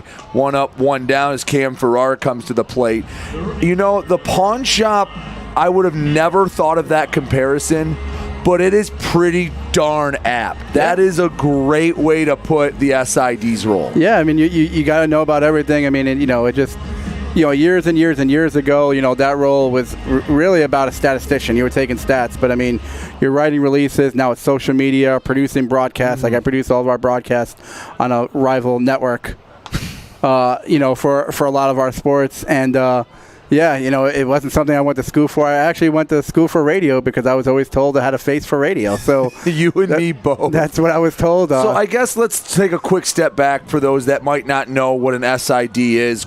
Soft grounder off of Farrar's back, 2 soft ground outs to get this started. But it's a sports information director, and basically you're in charge of all the roster pages, like you said, all the stats. You're usually the one that goes to with all the broadcasts until you get to the big time schools. But you have to wear a lot of hats. Talk to us a little about UDM. I know you handle a lot of sports. How many different sports do you have, and which ones are you getting pretty excited about? Well, we got this little ground at the third here, a little off his glove. Wanted to have us a little more time as Schmack beats it out, so wanted to keep PJ in the booth a little longer. Yeah, just kind of the in-between hop he played there. So we have 17 varsity sports. Probably the sport we're most known for is basketball, men's basketball. I mean, we know we've had some great players, Dave DeBuscher, Spencer Haywood come to mind. Willie Green, who is now coaching the New Orleans Pelicans, is a Detroit Mercy alum. We've won NCAA tournament games really in the late 90s. Well, back-to-back years of NCAA tournament wins, beating St. John's one year and then UCLA another year that had Baron Davis. I think that team actually had like 5 pros on it. So men's basketball is a sport that we're the most known for, but women's basketball has definitely had their share of great successes. They won the 2013 WBI. Men's lacrosse is a sport that's really emerged in Michigan the last 15, 20 years, and we made NCAA appearances in there. So soccer is definitely popular here in Michigan. So we have really 2 really good soccer teams as well. Kreisen holds up on the 1-0. Now, since there's 2 outs, we have to bring her up. That we had a UDM alum here last year with us. She is strapped the rocket ship to her career. Carol Wolfbauer, she was the valedictorian at UDM. She played softball there. She was our producer and on-field host. Heck of a grab by Stevenson. Doesn't have a play, but a nice job just to get glove on it. 2 on with 2 away. But Kara, she was kind of the engine of our broadcast last year. She's now one of the in-game hosts for the Detroit Red Wings, the Detroit Tigers, and she has been nothing but a superstar coming out of UDM. Yeah, I mean, she is the exact story of what you want at Detroit Mercy and really a mid-major program. When you're talking about Michigan State, people are being recruited to play in the pros, go on to Olympics and stuff like that. I mean, Carol, is a person that, hey, you're coming to Detroit Mercy to really pursue your education. Right. If pros or anything of that nature happens, I mean, that's we're going to play softball here for 4 years and have a great time doing it. Yeah, if you make the pros, that's icing on the cake. Gravy on the mashed potatoes. I mean, that's what it is. But I mean, you take advantage of everything you get in life. She walked onto the softball team, played 4 years, helped in my office, helped in the marketing office. Did that in arena hosting for our men's and women's basketball games. Obviously, she came here 1 year, and was doing or 2 years actually, and was doing all that stuff here. And now like I said, she's with the Red Wings, she's with the Tigers. So that's really what Detroit Mercy offers. Pierce Banks gets the soft ground out, and that'll do it for us here in the top of the fourth. PJ, we really appreciate you coming on, and hearing that we might have a few more UDM guests coming through tonight as well. Yep, I'll see if I can work my magic there and let it happen. Go Titans. Appreciate that. 1-0 Unicorns. We head to the bottom of the fourth, USPBL Network. I'm Anthony Tomey, CEO of Tomey Group, and we're one of the largest Jimmy John franchisees in the country. With 50 Jimmy Johns and over 700 employees, it's a challenge to manage operations. What could possibly go wrong with owning 50 Jimmy Johns? People don't show up, equipment fail, run out of bread, no tomatoes, we need onions. Many different things can happen. Tryon allows us to really focus on the food and the operations of the restaurant. And that's why we rely on Tryon. You can always rely on Tryon. Everyone has something that motivates them to do better. And for me, that's my daughter Shelby. I named Shelby Construction Services after her as a reminder to always run the company in a way that would make her proud. Our goal isn't just to get the job done, but to get it done right. And that means making sure every customer has a 5-star experience. I think how a company treats you is just as important as the finished product. My daughter wouldn't have it any other way. Call 833-6-SHELBY. That's 833-6-SHELBY.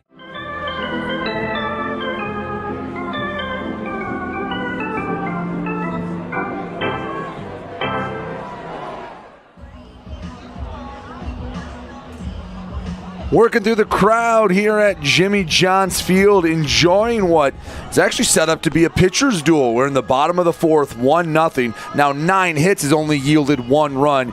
You feel like the dam's about to burst and the Beavers aren't even playing. I think so. That's a good one. Took you a second, didn't it? Just a second. These both these teams just have not capitalized with runners on base and scoring position. 2 more runners in that half inning get aboard via the hit and the error, but no big real clutch swings yet. Patrick Baggett, the difference with the base hit to drive in Demetrol on just the second batter of the game.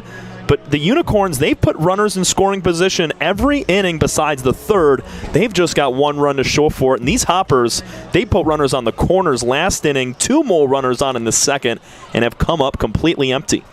Want to thank again PJ Gradowski for spending a little time with us up here. Tom, you got to go in the stands and enjoy it as a fan for a half inning. Yeah, I was getting a little comfy seat there. I just experiencing the ball game from a different view in the middle of a game that I'd been broadcasting, something I've never really done before. But I was tuning into you guys. You never really get tagged out mid-broadcast too often. Ben Ferguson, Zeb Rose, and Todd Maddox do up.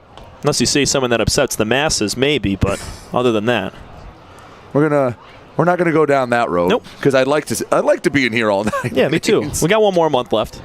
Got to make it to the final stretch. 2-2 to Ferguson. First time up, grounded out to first. Hit it hard, though. If he turns on another one and elevates it, could have himself a double down the line. 2-2. Fouls it back, stays alive. Logan Lee's been settling in extremely nicely. I mean, he did get in a little bit of a jam last inning, stranding 2 more runners on base, but he has worked very efficient, picking up his first 2 strikeouts last frame. Ground ball past the glove of Lee and past Demetrol. Leadoff single for Ben Ferguson.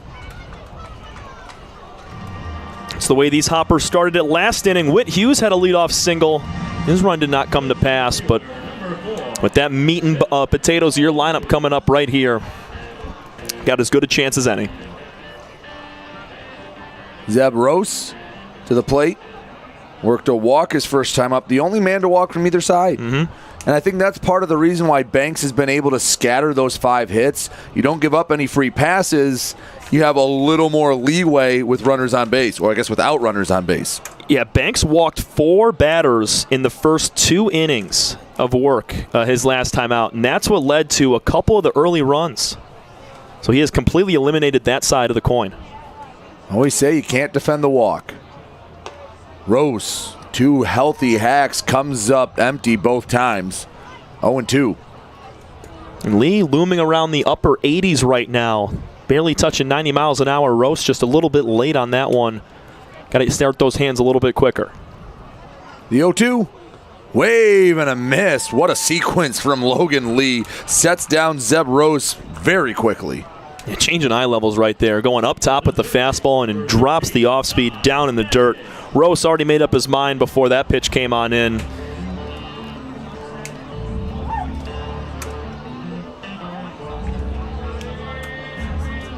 There's the sunset, is starting to just peek towards the horizon. Todd Maddox takes ball one. Start to get into August, those days just slowly inch shorter and shorter. But we've had a pretty good summer here so far. Not that I'm wishing it for it to end, but yeah, you're right. We're in basically the final month of this season. Mm-hmm. Labor Day weekend's usually the championship weekend, or around Labor Day. Count 2-0. And there you see fans making the days count.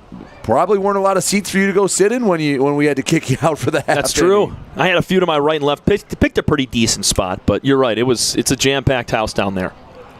2-0. 3-0. 1-0 Unicorns. We're in the bottom of the fourth. We got a runner on first. One away. Both sides have been threatening since the first. Only the Unicorns in that, the very first batter of the game, the only one to come around to score. And both teams with just 1, 2, 3 innings so far today. Top of the fifth. All right, what is your name?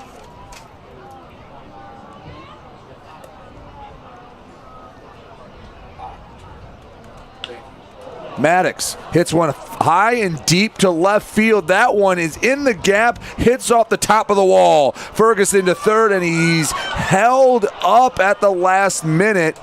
Ryan Kotke, I don't think he saw it well out of that third base coaching box. He's not happy with himself. I think he lost it with some of those white backgrounds. Oh no, it was bobbled as they went to pick it up. Yeah, but Duras, he faked the throw in. He didn't even have the baseball, but he made it look, I mean, that's a high IQ play from Baduras. He made it look like he was launching the baseball in, and Baduras has a great arm. But right behind Sam was the actual throw that was being made, and you're right, it was bobbled. Ben Ferguson has to score on this. He was already on third base by the time the ball was in, or it was being launched in from the warning track. And Ryan Kotke threw up that stop sign late. He was displeased with the misread. He's usually one of his harshest critics. If he doesn't come across the score, he'll be kicking himself over that one. 1-1 to Bryant Schellenbarger. Grounded into a double play last time. Like to atone for some of those sins. Hey, a fly ball ties this game. Even a ground ball that he hit just like last time. A sharp ground ball to shortstop. That's going to get the job done. But it's good to see these Hoppers getting back to their big hitting ways with the first extra base hit of the day coming off the bat of Todd Maddox right there. 1-1. Goes to 2-1. Fastball misses just near the top of the zone.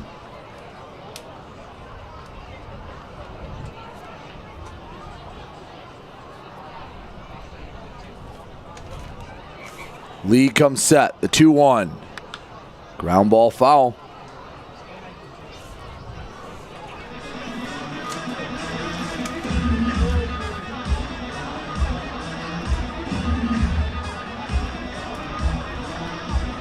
Schellenbarger, a guy that strikes out a decent amount, 17 Ks in 99 at-bats. So not a ton. He'll put the ball in play.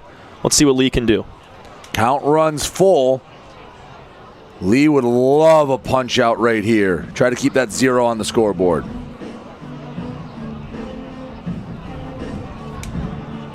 Three of the last 4 that he has retired have been strikeouts. Runners on second and third. Here in the bottom of the fourth, the Hoppers trying to tie it up. Lee comes set, the payoff pitch. Lifted into the air, right at Baduras. This should do the job.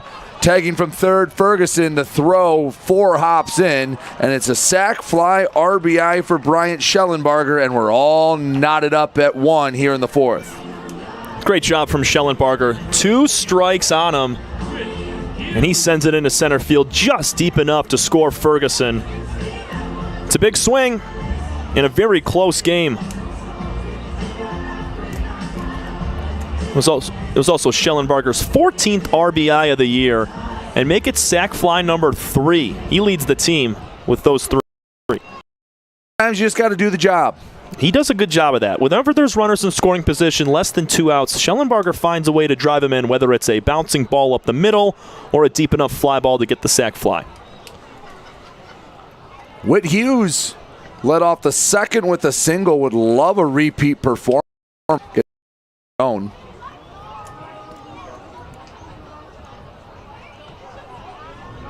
Fastball nips the outer edge, 1-1.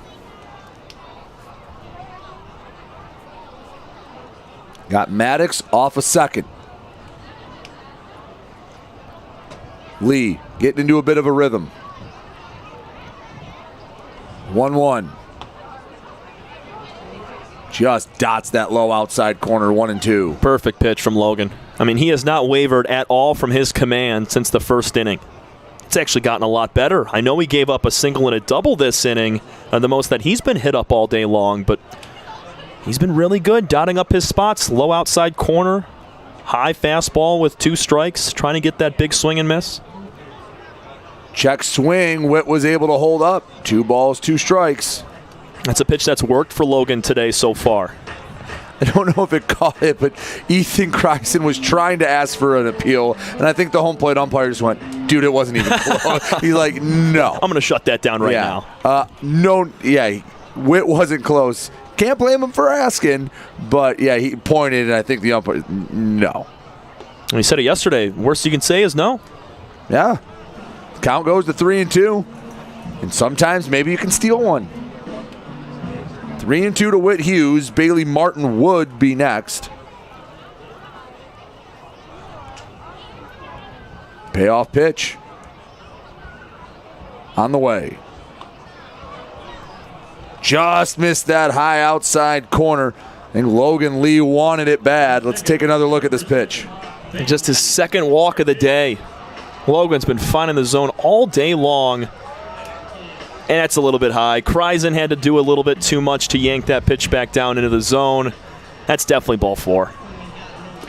That's a tough take on 3-2 as well. 100%, yeah, especially up in the zone. 2 on, 2 away for Bailey Martin.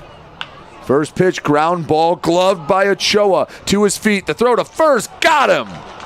So a run comes across to score on the Schellenberger sac fly RBI. We head to inning number 5, all knotted up at 1 between the Unicorns and the Hoppers here on the USPBL Network.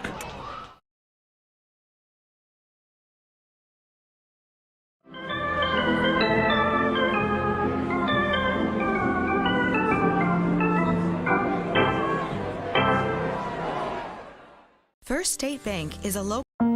You know, they say, losing hope, that's the real disaster. Last year, Tropical Storm Fred sent a devastating wall of water and debris down this river. And when the waters receded, Belfour was here. Not just to rebuild, but to help restore the life of this community. Belfour, restoring more than property. First State Bank is a locally owned and operated business. We're part of your community.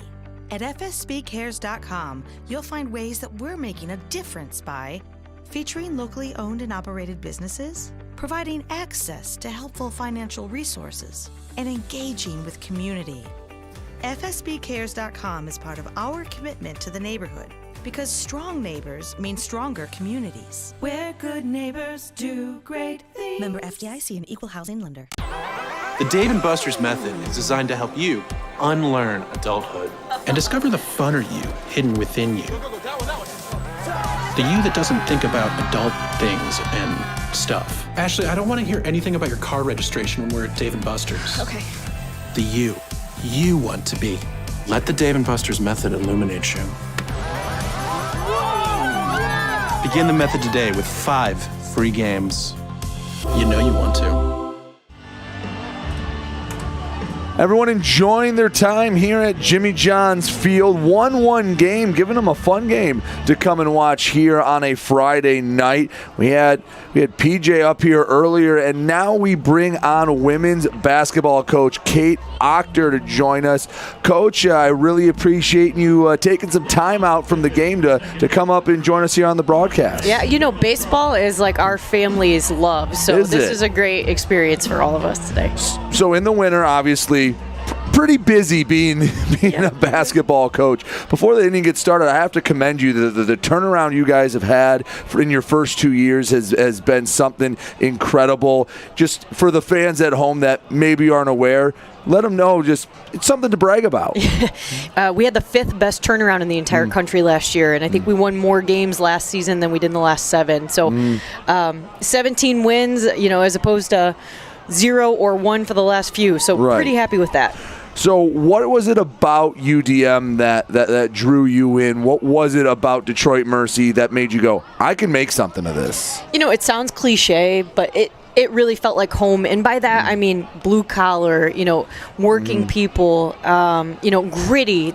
I'm from Toledo, Ohio, and I came up here a lot to play when I was a kid. And, I can recruit players that are like me. And so it just felt like home. Well, in today's day and age, I guess, you can, if you do it the right way with the transfer portal and everything, you can turn it around pretty quickly. It's not like it was even 5-10 years ago where it's, all right, get these young kids, let them marinate, and in 2-3 years we'll see the fruits of our labor. Yeah, I would love to do that because I love recruiting freshmen. Right. But you just have to have a healthy mix of maturity in there.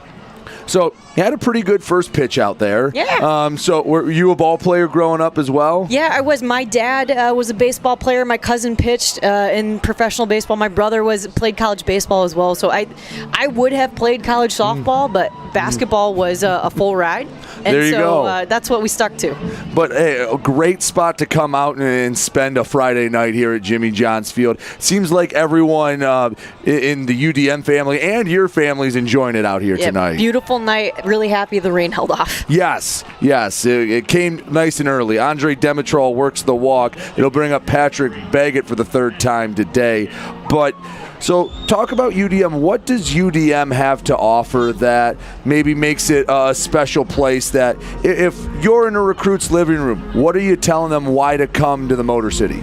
Well, the academics, I think, speak for itself. If you did any research on our institution, you'd learn pretty quickly that we are exceptional there. But, what we sell is the basketball piece.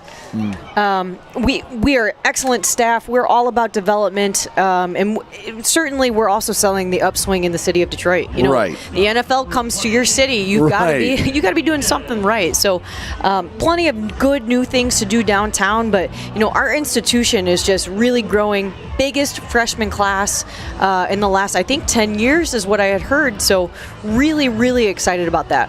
So I have to ask about our previous guest, PJ. Has he been pretty nice to you your first 2 years? Does he treat you the right way? He does. He got me here tonight. Yes, so I'm thankful for him. Yeah. So good. I'm glad he brought you here willingly and didn't have to twist your arm too much. So, you said ball is your family's passion. I mean, you find yourself at a ballpark most nights in the summer? I would love to. My little guy, if you hear him on air right now, he's sitting on my lap. He is being very good. He is being very well behaved. He turns 3, and he helped me warm up for this first pitch today. We were tossing a tennis ball in the yard, but I think we're a couple years away from being at the ballpark every night, which I'm a little bit thankful for the peace and quiet for now. Right.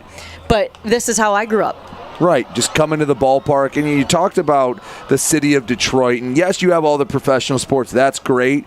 But especially for a college kid coming up here to a spot like Jimmy John's, not a far drive, and a very affordable night out in comparison to some of those pro events. Gosh, if I were a college kid, this is where I would come. I mean, the venue's excellent. You can see every pitch from any place in this the facility. It's really well done here. Just an overall excellent experience for us. Throw down to second. They got him. Heck of a throw from Whit Hughes. He's fired up, and there's 2 away. That one right on the money. That was a great toss. 2 down in a 1-1 game. So you said you were from Toledo. So you were pretty familiar with this area growing up. Yeah. Yeah, in fact, we used to do a lot of basketball camps and AAU tournaments up at Oakland University, so I was familiar specifically with their campus. And then when I competed in college, we played at Detroit Mercy quite a bit, so I had only known of Callahan Hall before I had gotten this job, and then once I got on campus, I was like, I can sell this. I think I can do this really well. So I think for a lot of people listening, one thing that's, I guess, something in youth sports is you start to get specialization. How important is it for you to have players that can play multiple sports, do multiple things, and not just play one sport from the time they're 12 years old? It's one of the most important factors in recruiting players. Not only are they less injury prone because they know different athletic movements, but they know different teams and they know how to win in different fashions. Grant Stevenson again showing off the leather. When you and PJ have both been up here, he's been flying around. Unfortunately for him, Ryan Enos, who was owed a base hit after getting one robbed last time up, gets the 2-out single.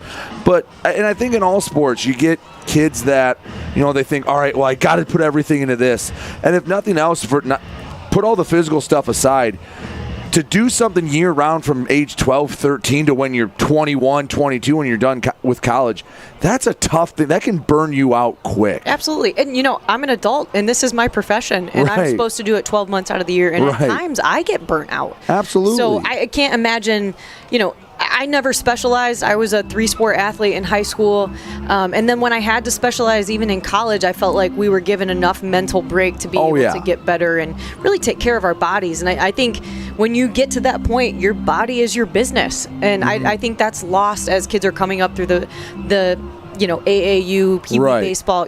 Their bodies they're going to be their businesses one day. So take care of it. Right. You need that break. You said that mental rest. You can't miss something if you never leave it. Right. Yeah. And that's one of the things that we preach to our players and why we actually let them go home in the summer for a little bit is I want to see you invest in your game without me there. Right. I want you to care about it without me. Another steal attempt. Hughes down to second. Had the throw. It hopped over the glove into center field. Moving up to third, Ryan Enos. And the Unicorns are threatening to take the lead right back here in the 5th. So, all right, you played softball, you played basketball. What else did you play growing up? I was a golfer, and I was an All-American in track and field. So, really? Yeah, I probably should have gone to run track and field instead, but Olympic time is really fun for me. This is probably great for you. Allison Felix and I used to compete together. Really? Yeah, I wasn't her level, but, we were often at the same national meets. Weber hits it on a line right to the left fielder Cornwell, and Enos is stranded on third. Coach, we really appreciate you coming up. You and the little one go enjoy the rest of the night. He's being very good for it being past bedtime. Yeah, that's great. Thanks for your time. Of course, that's Kate Octor. I'm Brady Beaton. We'll be back with the bottom of the 5th here on the USPBL Network. Andy Appleby. I'm the owner and CEO of the USPBL. We're a 4-team league. We play at Jimmy John's Field in Utica, Michigan. Tryon has a wealth of resources that we can tap into when unique HR issues arise, even including visa and immigration issues related to our players. Tryon has helped us to get our baseball season up and running every year and has made a difficult task much easier. That's why we rely on Tryon. You can always rely on Tryon. Fifth Third Bank. Yeah, it's a quirky name. But here's the thing. 5/3 equals 166.7%. So we put 166.7% into everything we do. Like automatically getting you your paycheck up to 2 days early. Giving you well-deserved extra time to avoid overdraft fees. And helping you borrow from your future self. This is banking a Fifth Third better.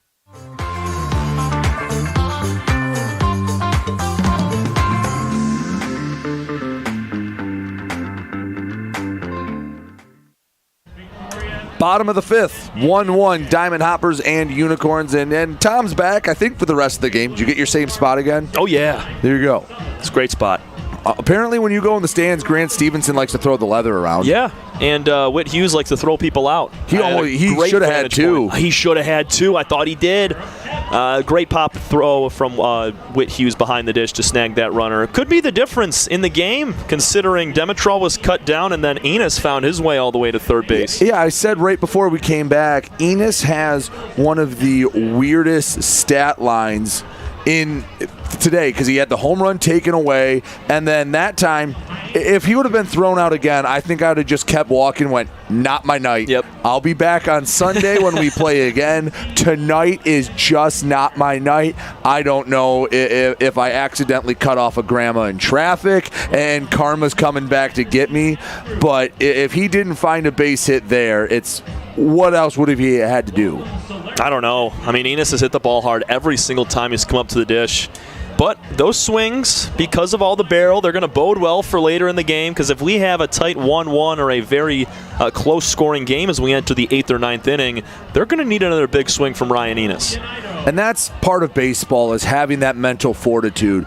He has done nothing wrong in his 3 at-bats, and yet he doesn't really have the results to show it. He has just a single where he really, in reality, could be a triple away from the cycle if things are just slightly different. And that's why watching the game and watching Enos play rather than looking at the box score is going to tell you 2 completely different things. Because right now it shows him 1 for 3, but he very well could be 3 for 3. And he's probably playing the best all-around game so far today. He's turned a double play in the field and has swung the bat exceptionally well. Here's Colin Cornwell. 0 for 2 today, reached on an error last time. Now, where do you get an orange and green bat? That has to be custom ordered. It has to be custom. I think they have a deal with the USPBL has a deal with a few different bat companies. I'm not sure if Dovetail Bats still brings in bats for these hitters, but that's one where you can get a ton of different, custom bats. We've seen Drew Fleming with a couple of cool ones. That looks like a Road to the Show bat you'd have playing MLB The Show. I wonder what he's swinging, though. I'd have to ask. I know Marucci is a very, very popular bat. And he gets a base hit down the right field line. Cornwell, he wants 2 out of the box, and he puts on the e-brake at the last second. Some tire marks around first base, but a hit for Cornwell to lead off the bottom of the 5th. Yeah, challenge Cam Farrar out there in right field. That was a heck of a throw from the man out of Findlay University in Cam Farrar with that long throw into second base. Cornwell would have been out, and a heads-up play to take that hard turn and stay at first. He's still a base-stealing threat, so could go at any time here. First pitch to Grant Stevenson, called strike. And you think that was Kelly in the first base coaching box telling him, no, basically Definitely. willing him to get back. Or maybe Cornwell, about 40 feet on his way to second, realized, I should probably put this in reverse. 1-1 to Grant Stevenson. 0 for 2 on the night, a ground out and a fly out. I always love when a guy takes a super strong turn at first base. Because you draw that throw from right field. You could take second if the ball's booted. And it shows how hard you're playing the game and how dialed in you are.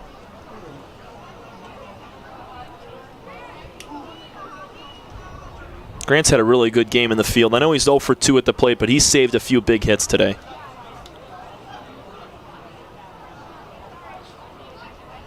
Throw over to first, back and sliding Cornwell. Now, he has thrown the leather around, but does it get frustrating making 2 diving plays but not being able to turn those into outs? Like, you lay your body out, you get the glove on it, and it was basically for nothing. It's extremely frustrating because you don't have any power to throw that ball across the diamond. Stevenson puts one into left field.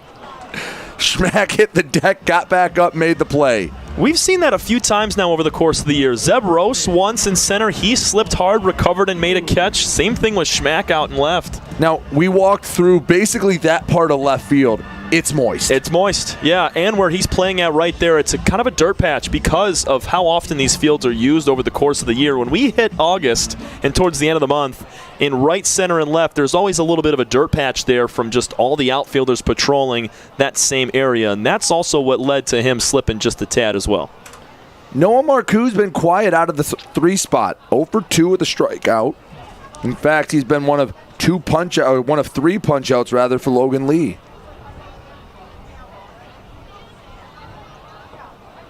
2-0. Not the spot you want to be in against Marcoux. It's an if, not a, or sorry, it's a when, not an if situation for Noah Marcoux. I mean, he's going to hit the ball hard one way or the other. He lined one deep to right field, just not enough on it. 2-0. Goes to 3-0. Ben Ferguson waits on deck as maybe you cut your losses against Marcoux, but do you really want to walk a guy in a scoring position for the cleanup hitter, Ferguson? No, it's deadly when you have runner on second with Ferguson at the dish. 4-pitch walk. Marcoux finds his way on base. Puts runners on first and second for Ben Ferguson. We have action in both bullpens. Looks like it's a lefty warming up. Dens for the Unicorns. Big Hammer, baby. That's a coin nickname from his teammate Connor Tomasic. Yeah? Him and Jace Bauman. They were exchanging nicknames the other day, but yeah, he told me before the game. Big Hammer? Big Hammer for Dens. You got Old Curly for Garrett Bonnet. It's Turbo Tomasic. I don't even have a pen. I need to grab my pen to write this all down. And then Colucci, we'll get to him if he enters the ball game today. I don't know if I want to know at this point. All right, so the Hammer is warming up in the bullpen. Bauman's the eraser as well. Okay, they gave me a bunch. Because we said the Jace Bauman one, and then they doubled down and said, we got to do everybody in our bullpen today. All right. So I haven't been able to scatter them all in. I just got the information a few days ago, so it's first time using it for Danny. 1-0. Goes to 2-0 to Ben Ferguson. Love to see Logan Lee work out of yet another jam. Pitch count getting up there. Definitely is. Next one's number 78. Lee comes set, the kick and deal. Ground ball, got exactly what he needed. 4-6, the relay. Pulls him off the bag, the inning goes on. So a 4-6 fielder's choice gets Ferguson aboard. Puts runners on the corners for Zeb Rose. We've been talking all day. Both teams have put runners in scoring position, have not been able to get that clutch hit. It was Schellenbarger with the sac fly with less than 2 outs. Nobody's been able to come up with a 2-out clutch hit. Let's see if Zeb Rose can do so right here and give his team a lead late in this ball game. Rose has struggled. A walk and a strikeout, has yet to put a ball in play.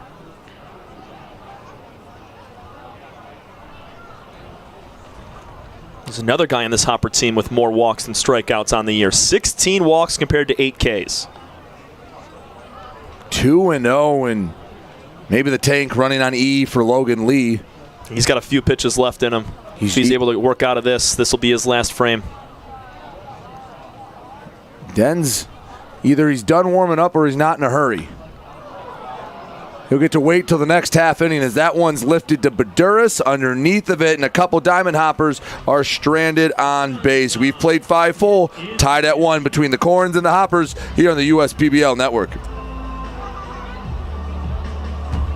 We're for people, the pioneers, the underdogs, the players, and the slow and steadies.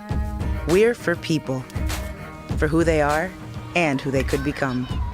Yes, we're a bank, and some say our business is all about money, but that's an old idea. Because look past the money, and you'll see real human lives. We see it, because we're for people. Huntington, welcome.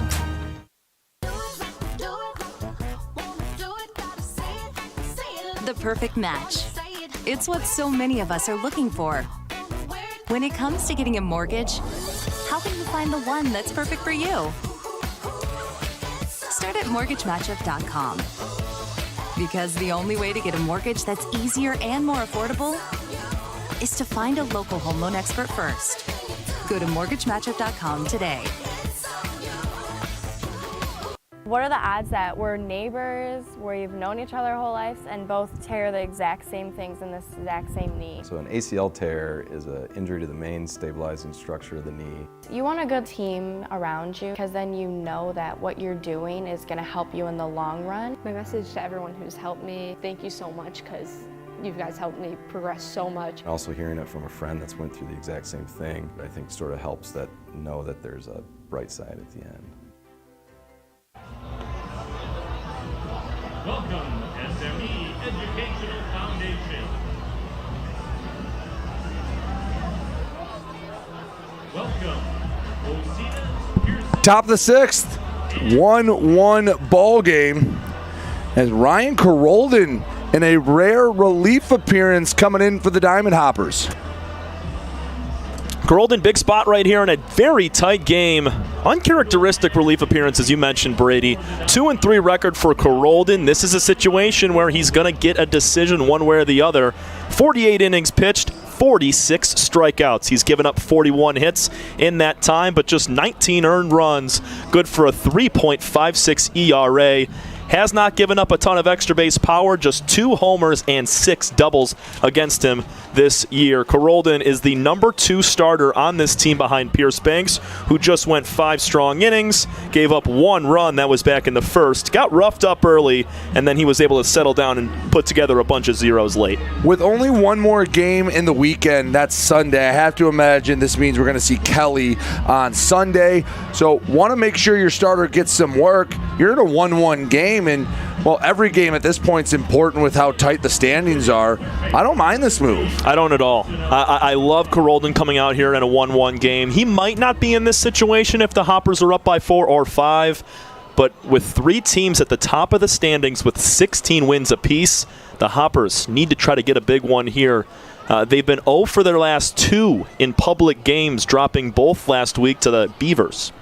It's Ochoa, Farrar, and Schmack to welcome Carolden. 1-0 fouled back, 1-1. Carolden, an interesting mix. Comes at you with a fastball, a curveball, a slider, and every once in a while, to keep us on our toes, you'll mix in a knuckleball. He threw it a little bit last week. Took me by surprise. Grounded foul. 1-2. Ochoa 1 for 2 on the night, singled his first time up.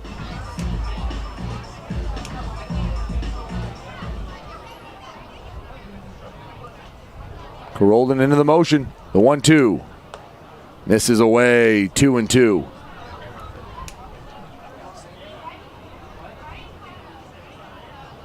Got to be a little different feel coming out of the pen. I know it's pitching, but it's a little bit different routine between starting and having to come in relief. Ochoa lifts it into the glove of Grant Stevenson. Wasn't sure how much depth that had. Grant was on it from the jump. 1 away. Caught it on the handle, just flared it out there to shortstop. But that's a great point, Brady. When you're a starting pitcher, you can show up at the ballpark 2.5 hours, 3 hours before the game and do all of your pre-work, kind of slowly building up to that top of the first inning. Not so much here for Carolden. He knew he was going to pitch maybe in that second or third inning, got the call, and then he was able to go down into the bullpen and get his work together. It's just a different mindset, but it's all the same goal. Get outs, miss bats, and put up zeros. And I'm sure once you're 1-2 batters in, you're not even thinking about that. You're in your groove pitching-wise. Exactly.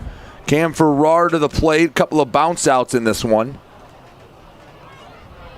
Carolden out of the windup. Puts it over for a strike. It's a sweet pitch at 86 with a little bit of break. And that slider caught a lot of the plate. 0-2. Not a lot of punch-outs. In fact, no strikeouts so far for the Unicorns. Almost jinxed them. But with Pierce Banks and now Ryan Carolden, you'd have told me we're in the 6th and the Unicorns hadn't struck out. I'd have called you crazy. Yeah, Banks with 54 strikeouts and 44 2/3 coming into the game, and he didn't strike anybody out. That's a great job by the Utica Unicorns to put the ball in play and make it tough on Pierce Banks. Brady, one thing we've seen over the course of this year is these hitters have slowly started to figure out some of the best pitchers in the league, and it starts with what the Unicorns have done today against Pierce Banks, one of the top 2 in the entire league. And I think the scouting report was get on him early. Don't let him get in these two-strike situations. And now Pierce helped him out a little bit, made some mistakes over the plate on 2-strike pitches, but a lot of early swings in the at-bat for the Unicorns. And early on in the game, it paid dividends. Once Banks got settled, not as much. And a big thing that we talked about earlier in the game was that just one walk coming in the 5th inning. Ground ball, backhanded by Maddox. Fadeaway throw, and they get the tag on him. Maddox has looked smooth as can be over at third. Take another look at this one. Very pretty. He's silky over there. I mean, that ball just hugging the line. He doesn't even flinch and throws it across his body. And it's better to have that throw come down the line towards home than up the line down near the right field foul pole, because that's an easier play for Marcoux instead of having to back up and run up to the bag and try to tag it. I was just going to say he even missed in the right spot. Kyle Schmack trying to find a base runner this inning. 0 for 2, reached on an error last time.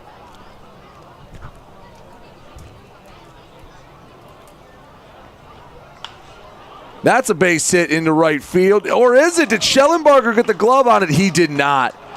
I didn't think there was a chance. That looked like it had some topspin. And then Shelley out and right nearly stole this hit away. I didn't think it was going to hang up like it did. I don't think Bryant did either. It just snuck underneath his glove, underneath his body there. I think he rolled up on the baseball. That does not feel good when and you fall and you dive right on top of the hard baseball there. But a chance for the Unicorns, 2 away.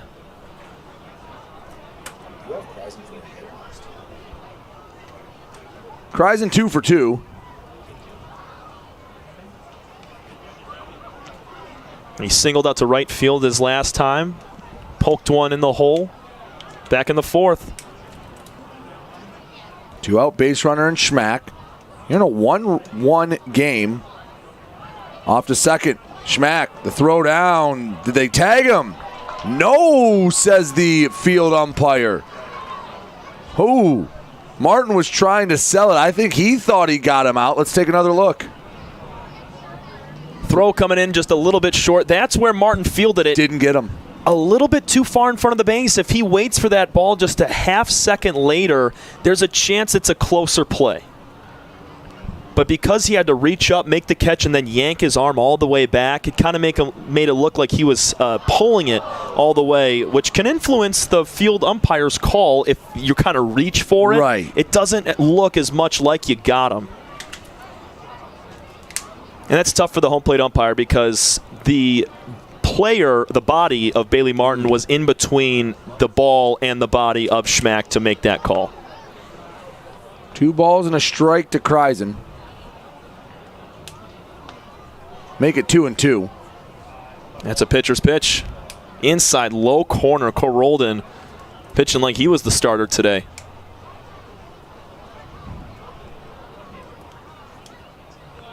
Corolden trying to strand the runner on second. Kreisen looking for his 3rd hit of the game.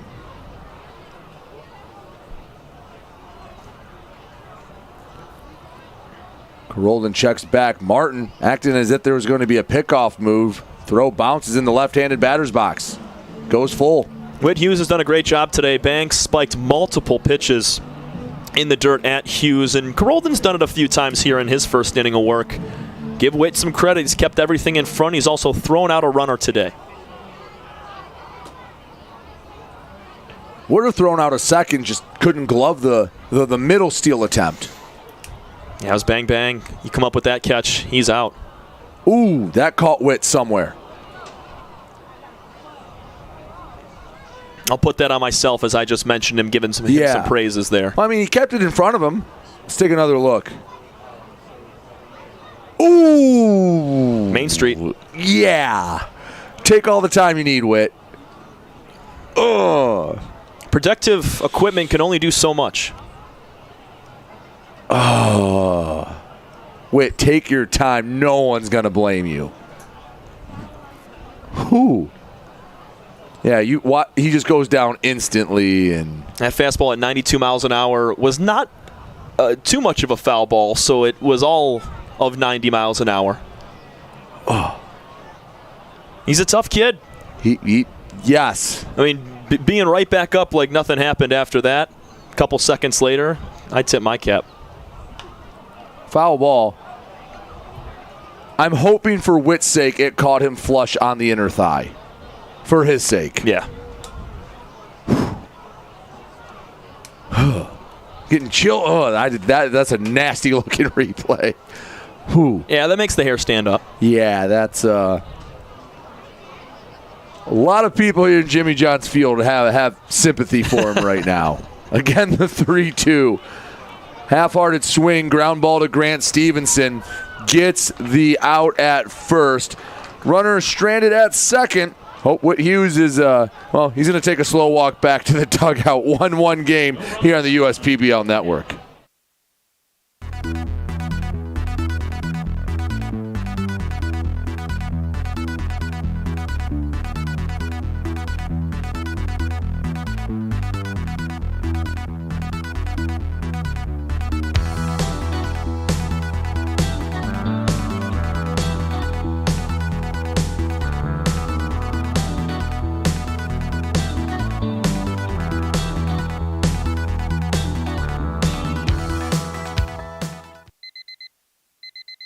Time doesn't heal all wounds. Hard work, perseverance. And we do. We're fighting cancer with proton therapy. And music therapy. We're turning back the clock on Parkinson's and outsmarting blood clots in seconds. Instead of days. Because this is her time. His time, your time. And it's time to show we can. Corewell Health.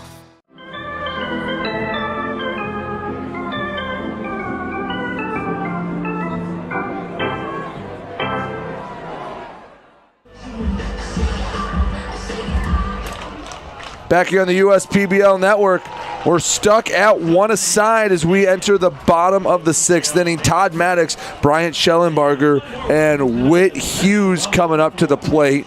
And Tom, the hammer's coming in. Yes, sir. The lefty, Danny Dens, former draft pick of the San Diego Padres, played for the Lake Elsinore Storm and the Fort Wayne Tin Caps at low and high A in the Padres organization.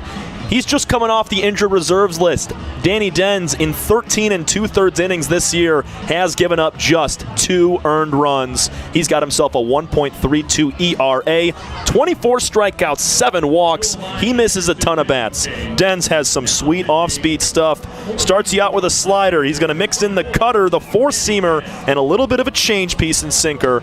Danny Dens trying to keep it a 1-1 game right now and get his offense back up. Still tied at this same score. Now I have to ask, when they were giving out the nicknames, were they trying to like theme it behind something, or are they just going, "You're the hammer, you're the sponge, you're the oyster," or whatever? I didn't get too in depth talking with Connor Tomasic, who's also one of the grounds crew members here at USPBL every single day that he's not playing, but they needed to come up with one for Colucci. They needed to come up with one for Dens because they had Bauman and Bonnet figured out. And then Jace Bauman let me know. He goes, "Hey, you got to get Connor one as well." So I don't think it was anything too, I guess, personal or anything that goes with them. But Danny Dens going to bring the hammer right here and try to shut down these Hoppers in the 6th inning. They didn't have a think tank for him? No. Todd Maddox coming to the plate. He's been hammering the ball. 2 for 2 today, a single and a double. He slowly crept up the lineup as well. He was sitting in the 8-9 spot for a lot of the year. Swing and a miss at that first pitch from Dens.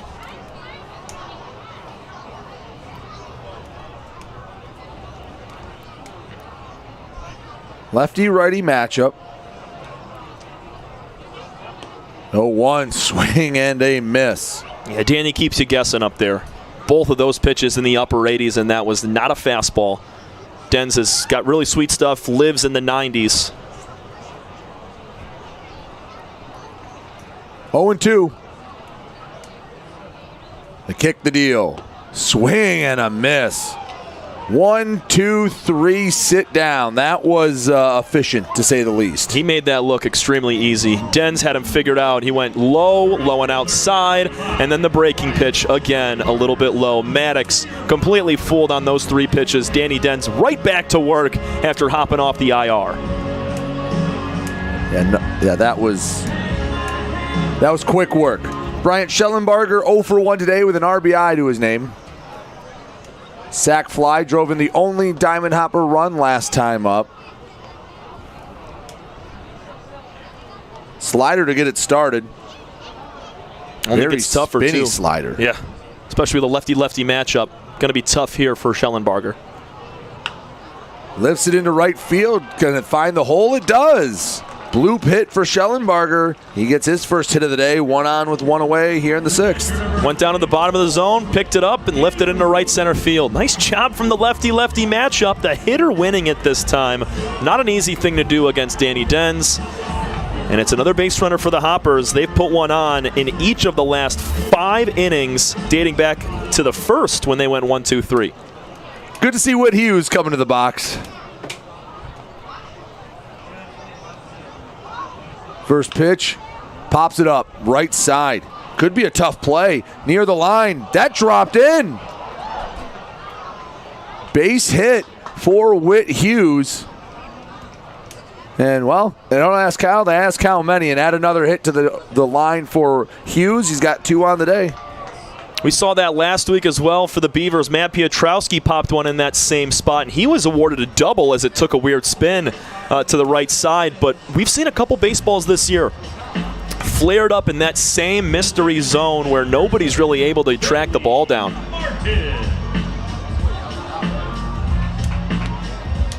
Big opportunity for the Hoppers. If Martin can turn it back over to the top, they're going to be in great shape.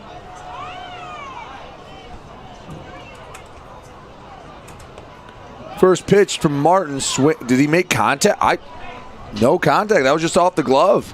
Had a weird spin off the glove.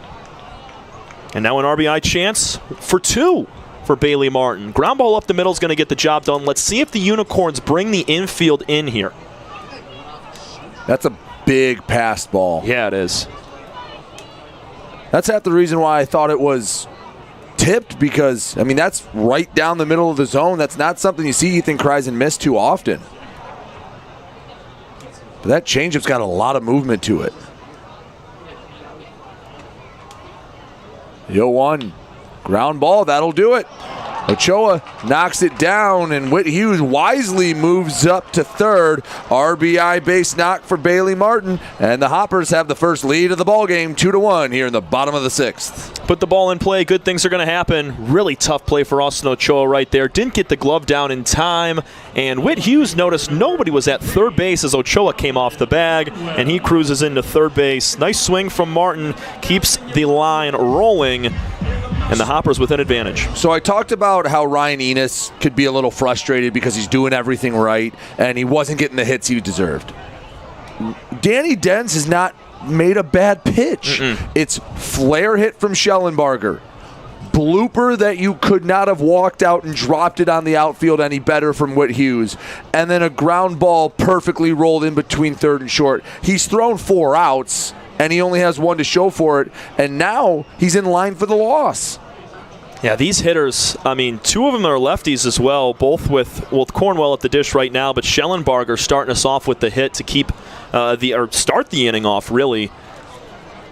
It's like we said, from, as you mentioned, Enos, that's just baseball sometimes. I mean, Denz has done everything right. I know he's down 2-0 in this count right here, but a lot of weak contact over the first couple batters that he has faced. He should be 1 out in the 7th, the way he's been pitching. Yeah. And now an RBI spot. Cornwell doesn't even need to hit to extend the lead. Ground ball to second, could be 2. Demetrol. Enos to first, did not get it. I don't know even if Weber snags it, if that's a double play, but another Hopper run comes in to score. It's 3-1 Eastside. Especially in a game like this, a 2-run lead is clutch. Well done from Cornwell to dig that out. I know the throw was in the dirt, but you're right. I think Colin probably beats that out regardless. Give him credit for the RBI on a fielder's choice that goes 4-6. Runner on first with 2 away. The Diamond Hoppers put up the first crooked number of the night. Swing and a miss from Grant Stevenson. 0 for 3 today. With 15 total hits on the scoreboard right now between the 2 teams and only 4 runs across. It's been on this pitching staff and the defense that have held the runs off. Just this is the first inning with any real clutch swings. And even that's a bit subjective. It's just balls in play that we're put in the right spot. And we'd have to go back and look at every exit velocity. There hasn't been one hit, it feels like, over 80 miles an hour. Clutch and Lucky, I guess, can intertwine a little bit here in this inning. Off to second. Doesn't matter. Strike 3 called on Grant Stevenson. And Dens gets out of an inning that, well, gives up 2 runs, and they weren't really his fault. Hoppers head to the 7th with a 3-1 lead here on the USPBL Network.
What are the odds that we're neighbors, where you've known each other our whole lives, and both tear the exact same things in this exact same knee? So an ACL tear is an injury to the main stabilizing structure of the knee. You want a good team around you, because then you know that what you're doing is going to help you in the long run. My message to everyone who's helped me, thank you so much, because you guys helped me progress so much. Also hearing it from a friend that's went through the exact same thing, I think sort of helps that know that there's a bright side at the end.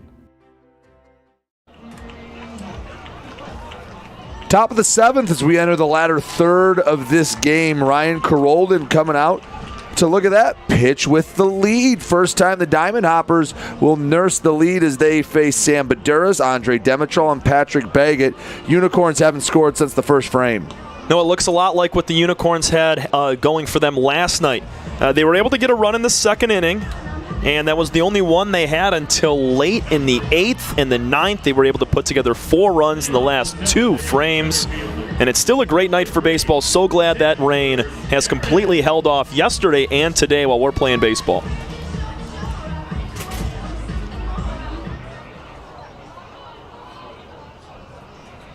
Carolden out of the windup.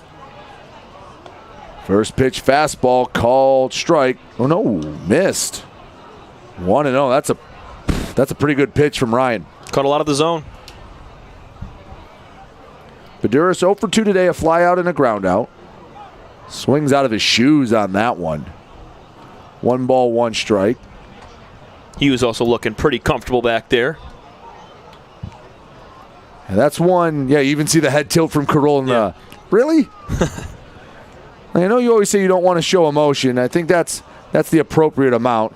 You just don't want to show up the umpire. Right. That's the thing. If he were to stand there for a minute and cock his head and kind of throw up the hands, you can't see us, but we both did the same motion simultaneously, the hands up. Same with a catcher. If they hold the ball in the zone and continue to stick it there, that's showing up the umpire. So they don't do any of that.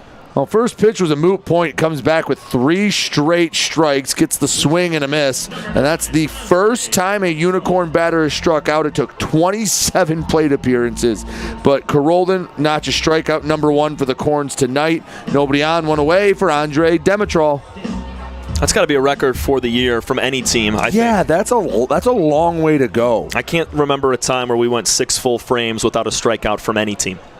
Especially the way baseball is nowadays, where you're looking more for power than you are just to put a ball in play. And you have an expanded zone in this league. It's a hitter's league in a way where these umpires and the officials want to make you go after the baseball, so they're going to kind of widen the strike zone a little bit. 1-1 to Demitrol. He doubled to lead off the game. That's the only extra base hit for the Unicorns, 1 of 2 on the night, and he's been the only Unicorn to score. Down the left field line, if that's fair, it's extra bases, but it slices foul. Just a bit out in front.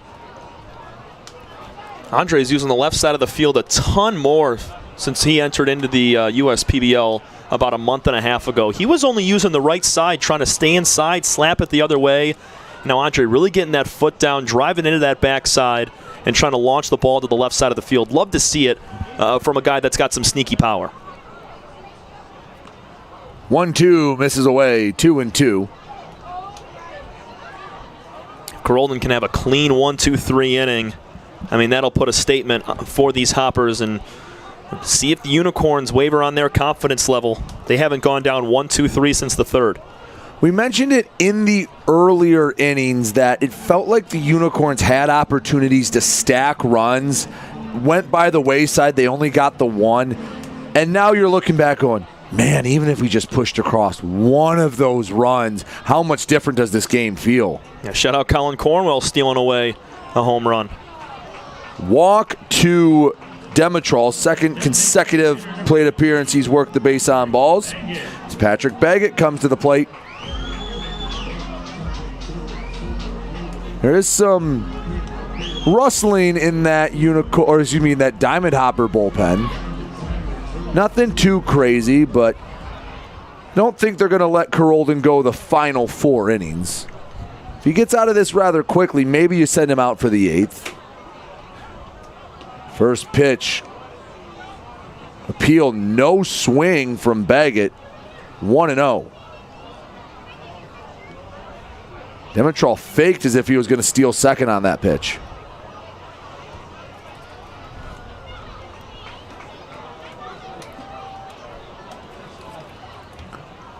Baggett singled his first time up, drove in the only Unicorn run. He's yet to reach sense. 90 at the knees for strike 1. This is the stage of the ball game where you try to push the envelope a little and get aggressive on the base paths. 2 weeks ago, the Unicorns stole 7 bases. They don't have nearly as many today. Enos already stole one. Schmack stole one as well. Demetrol, last time he attempted, he was caught stealing, though. Our research department is telling me 7 is a lot of stolen bases for a game. Yeah, I think Baduras had 3 in the game himself. So, I mean, these guys can really speed around these bases. And to put another runner in scoring position for one of your best hitters, not a bad idea. Count goes to 2-2, and sometimes you just got to risk it. Mm-hmm. Sometimes you got to roll the dice a little bit, especially when the majority of these 7 hits, I mean, you're looking back, you've had basically 3 hits since the 3rd inning, and they've all been singles. And most of them coming from the bottom of that lineup as well. Carolden comes set, working from the first base side of the rubber. The 2-2. Count runs full. This is a spot I'd like to see Demetrol in motion. Definitely. Because on this pitch right here, if it's relatively close, Whit Hughes is going to try to frame that pitch for a strike, which is going to delay his time throwing down to second. So if Demetrol gets a good jump right here, regardless of what happens on this pitch, unless it's a line drive or a fly ball, Demetrol should have second base. In the dirt, Demetrol looked like he was almost a delayed steal on that one. Doesn't matter. Tying run aboard for Baggett. Ryan Enos coming to the plate. He's been swinging a hot bat. He's only 1 for 3, but if you've been with us all night, he's had a home run taken from him. He had a double down the line taken from him. He nearly had his last base hit taken from him. We said Enos is going to need another big swing.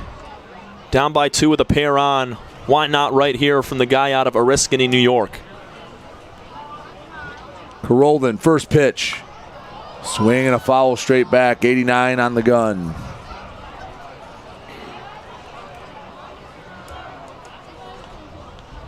So we mentioned Carolden, 6 doubles allowed this year, 2 home runs. He has not allowed a triple. Second most extra base hits allowed by any pitcher from the Hoppers. Love to find a ground ball here. In the dirt. Command, an issue right now for Carolden. Hughes keeping those runners at first and second. But you're right, Carolden back-to-back walks. Very uncommon for him as he came into the game with 22 walks and 46 strikeouts in 48 innings.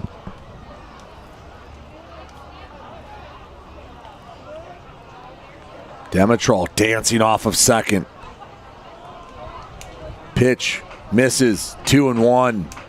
I know Carolden's command wavering, but also Andre Dimitrol making Carolden use a little bit of his brain power to think about him as a base runner down at second base can kind of contribute to the command issues as well, as Bailey Martin's going to join the conversation. Well, if there's one guy that's going to know when to come out and talk to Carolden, it's Whit Hughes, his high school catcher. I mean, they've outside of the Kreisens, I think they have about as good of a relationship as you can get for a pitcher-catcher combo. Completely agree with that. And he's a guy with just a litter of knowledge behind the plate, and he knows exactly how to treat Ryan Carolden. Some guys, you keep it short and sweet. Some guys you joke with. Other guys, you get in their face and get them revved up. 2 balls, 1 strike. Runner on second is Andre Dimitrol, Patrick Baggett over at first. They've both reached on the base on balls. The 2-1. Swing and a flare, left center. That's going to drop. Heading around third in to score, Dimitrol. Rose picking it up after bobbling it in left center. Now tying runs on third. The go-ahead runs on second run, the double from Enos. Legitimately could be 4 for 4 today. We said Ryan needed to have a big hit late after having a couple stolen from him, and boy, does he deliver. That was probably I think the softest baseball that he has hit today, but this one finds some green for an RBI. Well done from Ryan Enos. That was his second RBI of this young season for him. Sometimes baseball doesn't make sense. No, absolutely none. But it's the best game. Beautiful game. Ryan Carolden could really use a strikeout here against Jared Weber. Good news is Weber's 0 for 3 today. They got an interesting defensive infield going on right now against Weber. Playing the pole side straight up. Opposite field, I mean, I've never referred to as the right side of the infield as opposite field, but opposite field on the infield is playing in to cut down the runner Baggett at home. The 0-1. Flared away 0-2. This is exactly what Carolden needed to do. Get ahead in the count, and he needs to find that wipeout pitch. He hasn't done anything but strike out and walk hitters before that Enos double. Struck out Baduras to start the inning, and back-to-back walks have led us to this point. 0-2. Carolden delivers. Nearly had Weber, did a great job just to get a piece of the wood on it, and he stays alive. Incredible 2-strike swing from Jared. Veteran at the plate, knows that pitch is going to be down at the knees just below him, and he bends down and just fishes for a piece. No balls, 2 strikes. Carolden comes set, the 0-2. Hard hit ball, foul. Weber's battling. You throw one out of the zone here to see if you get him to chase? Yes, but not too far. Whit Hughes has got to be able to come up with it. I like it in the dirt because Whit's been great behind the plate today, but even a high fastball up and away, I think that's the best pitch to go to. I was going to say something up because if he does chase after it and make contact, likely just going to pop it up. Just can't have it be too deep in the outfield or we'll have a tie game. Swing and a foul tip. In and out of the glove of Hughes. Just finding a way to get that last stitch on the baseball. That's what good hitters do. They foul off the best pitches they'll see, and whenever the opposing pitcher leaves one over the plate, they'll make you pay. This will be the 50th pitch in relief for Carolden. He entered last inning. Carolden comes set, 2 on, 1 away. The 0-2 again. Gets away from Hughes, but he missed in the perfect spot. Hit right off that back wall. You see the padding right there. And almost as if it was intended, just ball 1. That pitch not anywhere close, but Hughes has had a few ricochet back to him, and he was unfazed knowing that Baggett was definitely not going to go. Baggett didn't even flinch. He knew. He's been around he took enough. One step just in case it caught a corner of the padding, but no chance. 1-2. The offering. Swing and a flare. Foul. It's actually the balls that get a piece of the catcher and kind of scurry down the first or third base line and don't quite get to the backstop are the ones that you'll see a pass ball scoring on. 8th pitch of the at-bat coming up. Weber, if nothing else, is a thorn in the side of Carolden. Just looking for that fly ball to tie the game up here in the 7th. The 1-2. Swing and a fly ball, more than deep enough. Cornwell going back, makes the catch on the wall. He'll send it to the cutoff man, and Weber battles and battles and battles and gets the sac fly RBI. The Unicorns answer the 2 runs the Diamond Hoppers put up in the 6th, and we're all even once again. It's a baseball fundamentalist's favorite at-bat right there. Jared Weber did everything possible to stay in that at-bat. And then just when he gets a pitch good enough, he sends it deep out to left field. More than deep enough, as you said, Brady, to get that run in. We're tied. Both walks that Carolden had allowed earlier this inning have come to score. Ochoa fouls the first one back. We talked about it early in the game. Walks are what'll kill you. Pierce Banks got hit around a little bit, but he didn't walk anyone, so there weren't any free passes for those hard hit balls to hurt him, and the defense helped him out a little bit as well. But walks always seem to come back to bite you. Especially when it's back-to-back. If you compound the mistakes, that's when things get out of hand, and it did not help with Enos's double in the gap. 1 ball, 1 strike. Runner on second, Ryan Enos. He made it a 1-run game, and then Jared Weber tied it up. 1-1. Foul. Hit hard, but foul.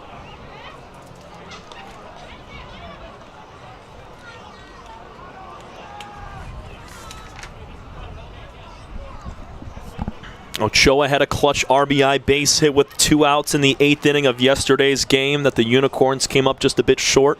6-5 loss for them against the Beavers.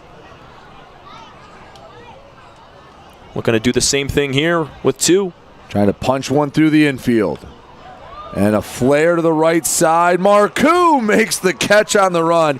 Hey, we'll give an A for effort to Bailey Martin. He laid out. Didn't need to. Marcoux brings it in, but the Unicorns tie it up on an Enos double and then a Weber sac fly RBI. That brings us to stretch time here at Jimmy John's Field. 7th inning stretch.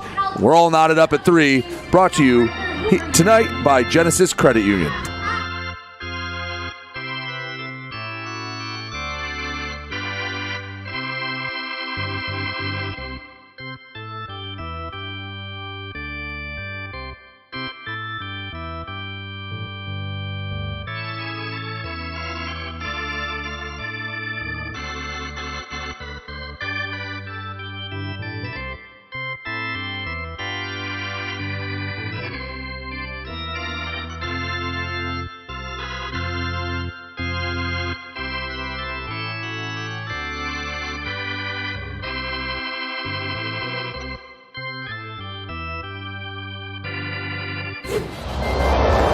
Make your move with a quick and easy mortgage from Genesis Credit Union.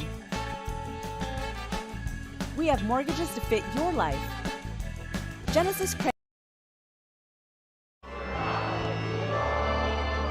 Back here on the USPBL network as, well, through 6.5 innings, we're all back to square one. 3-3 ball game as a new arm on the mound for the Utica Unicorns. Jace Ballman coming into the game. What did we say his nickname was? The Eraser, baby. Got the Eraser coming in. So from a hammer to an eraser, see what else we can pick up at Ace Hardware on the way home. But Ballman, his goal is to keep this at a tie ball game. He'll face Noah Marcoux, Ben Ferguson, and Zeb Rose.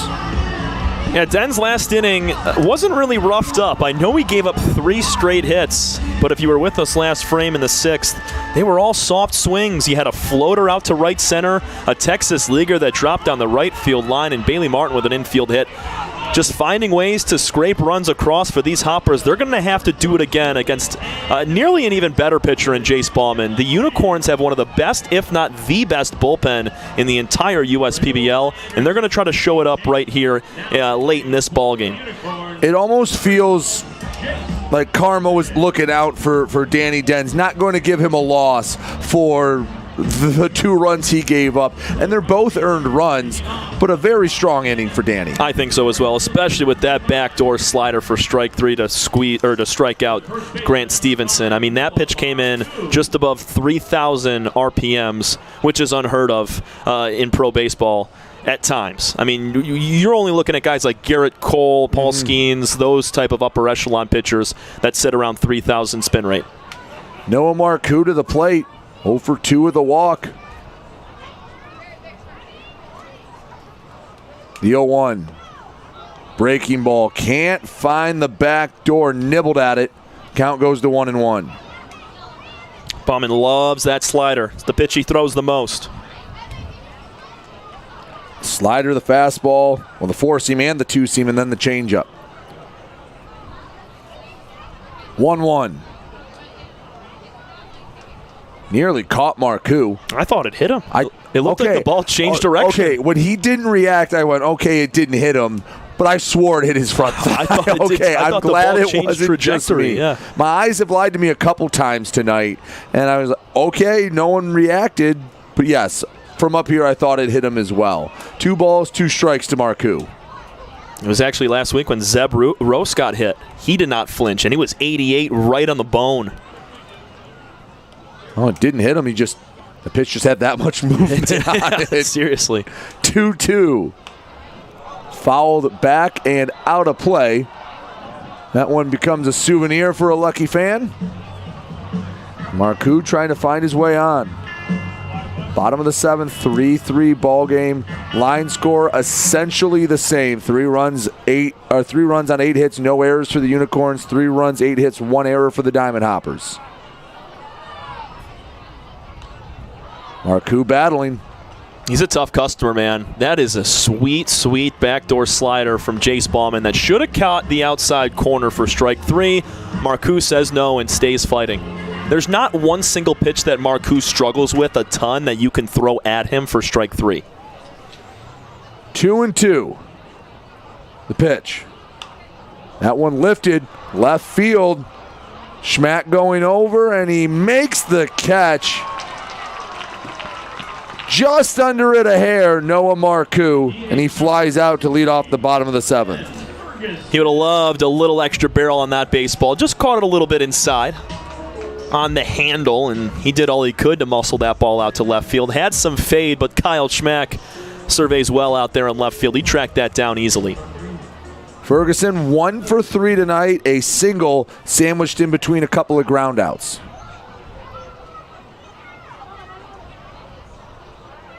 Baumann, first pitch, wave and a miss. Chased a fastball away, 0-1. Just one hit between the Marcoux-Ferguson duo in the 3-4 spot today. That's very uncommon between those two guys. The majority of the hits coming in the bottom half of the lineup.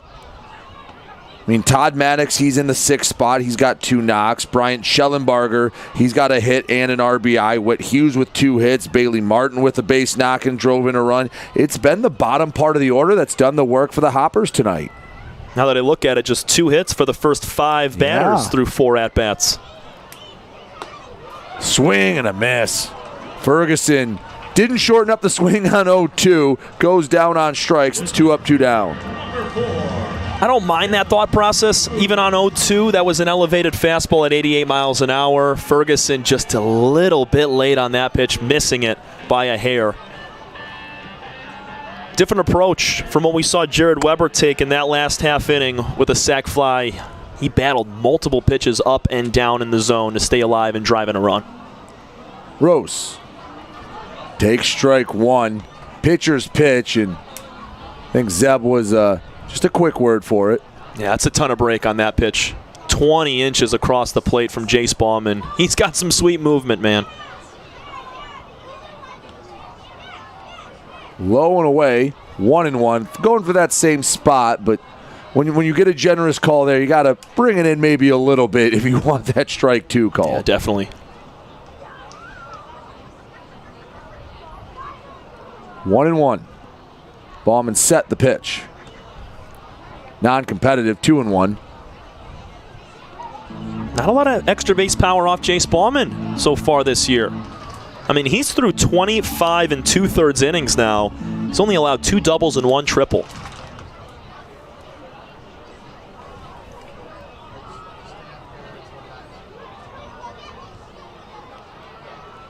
Ballman set the 2-1.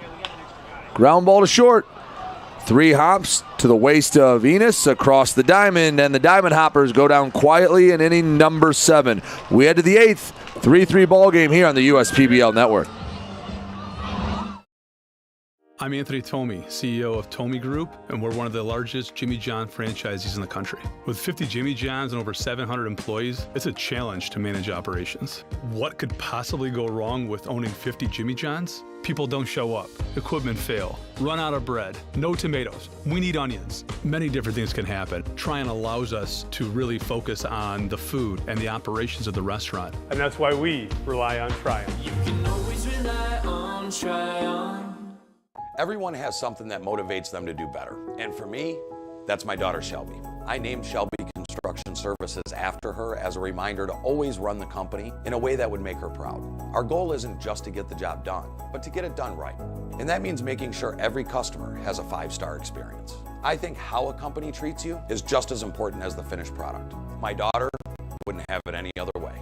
Call 833-6-SHELBY. That's 833-6-SHELBY. The Dave & Buster's method is designed to help you unlearn adulthood and discover the funner you hidden within you. The you that doesn't think about adult things and stuff. Ashley, I don't want to hear anything about your car registration when we're at Dave & Buster's. Okay. The you want to be. Let the Dave & Buster's method illuminate you. Begin the method today with 5 free games. You know you want to. Back here on the USPBL Network, 3-3 ball game and a new arm on the mound for the Eastside Diamond Hoppers. It's going to be Caleb Rush joining in on the mound. Tall right-handed pitcher coming in with a 9.18 ERA. 0-2 record for Rush, making his 14th appearance out of the bullpen this year. 19 strikeouts, 15 walks in 16 and 2/3 innings. He's allowed 20 hits and 17 earned runs. He's got another close ball game to pitch out of right here. Got to find a way to put up a 0 late in this ball game and let your offense do the work. Caleb Rush moving in, not too complicated on the mound. 4-seam fastball, curveball, splitter, and barely a slider.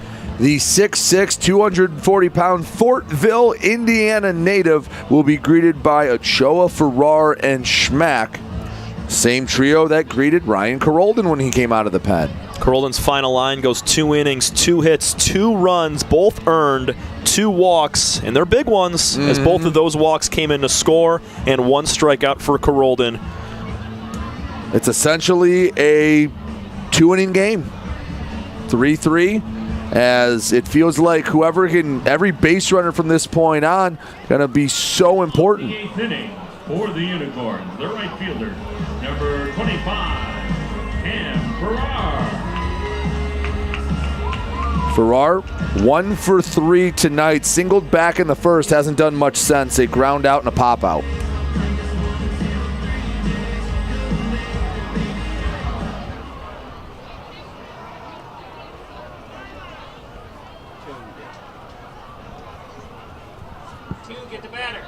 First pitch misses inside, ball 1.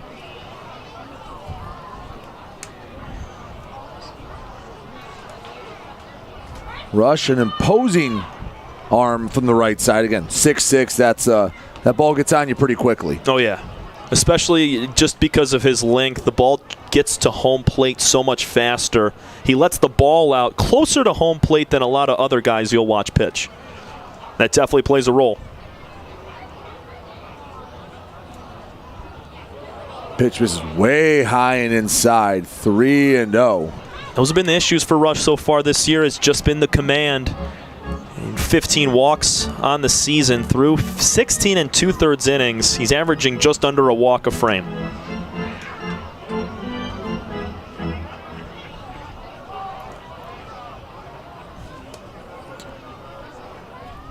(3-0) to Farrar. Misses way outside, and not much you can do there. That's a pretty non-competitive walk. puts the go-ahead runner aboard. See if the Unicorns can mimic what they did last inning, taking advantage of a pair of walks, driving in the runs. It's the bottom half of the lineup here at the Dish with 7, 8, 9 coming up. See if Rush can take advantage of that lower half of the lineup, although the 7-8 hitters, Kyle Schmack and Ethan Kreisen, have combined for 3 hits in 6 at-bats. Schmack, hit, stolen base. Find a way to move him over to second. Put the go-ahead runner in scoring position. Rush needed that first pitch strike. Definitely. You got to come back with a strike after walking a guy on 4 pitches. 0-1. Pitch in the dirt, 1-1. That pitch coming in at 95 miles an hour from Caleb Rush as well. His velocity has definitely improved since the beginning of the year. Now he's got to find a way to locate it here in a big spot. 95 is great, but if it's in the dirt, hey, it can be 95 or 25. It's not going to do anyone any good. Ain't that the truth? Swing and a miss, and there you go, 92 in the middle of the zone, and Schmack had a tough time catching up to it.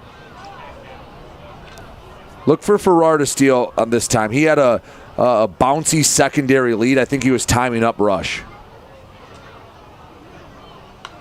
Fouled straight back. 94 in the zone. I'm looking at his feet over there. They're moving, but in the wrong direction. I feel like he's fading back towards first when he gets that initial lead. I could be wrong, but it does look like he's moving back over towards first after he gets those first couple steps. Rush gives him a look. Comes set. Settles. 1-2. Spiked it. Hughes keeps it in front. The throw down. The tag. Got him! Whit Hughes kept it in front. Picked it up, 10, 15 feet in front of home plate and fires a dart. The fundamentals on that play. And that's a huge out, number 1. Whit's having a day, baby. Bare hand pick after he blocks it up right in front. Great tag from Bailey Martin. Gets Farrar, who I thought had second base. No problem. So did he. I mean, you could see on his face, he could not believe he got thrown out. Couple that with a mile-high pop-up. Stamp the passport as that comes back down. And 2 pitches, 2 outs, and how quickly the inning turns on its head. Whit Hughes, the star for those first 2 outs, has no trouble at all with that sky-high pop-up. He's having a great day. Pair of hits, a walk at the plate, and he's already thrown out 2 runners. Ethan Kreisen coming to the plate. Nobody more pleased to see Whit succeed like he is right now than head coach Ryan Kotke. Mm-hmm. Yeah, I mean, that is, he's had a day behind the plate. That's a big run. I mean, that's a huge run. Cam Farrar runs very well. He's a high IQ player. Any base hit would have put him likely on third base with the speed that he's got. So being able to cut him down and out of nowhere, in 2-3 pitches, you have 2 outs instead of nobody with a leadoff walk aboard. And just the momentum of the inning shifts. Mm-hmm. We saw it last night with the Unicorns. They got that clean hit from Baduras to put another runner on, cut it to a 1-run game, nobody out. Baduras, the tying run. And then a failed bunt attempt for a double play just completely shut down the confidence and the momentum of the inning. 3-3, top of the 8th, nobody on, 2 away. Ethan Kreisen's going to try to jumpstart this inning with 2 outs. Pitch misses low and away, 2-1.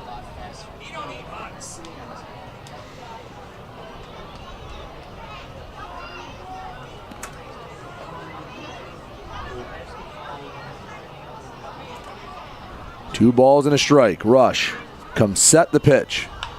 That one lifted, right field deep. Schellenbarger racing back, and he makes the over-the-shoulder catch.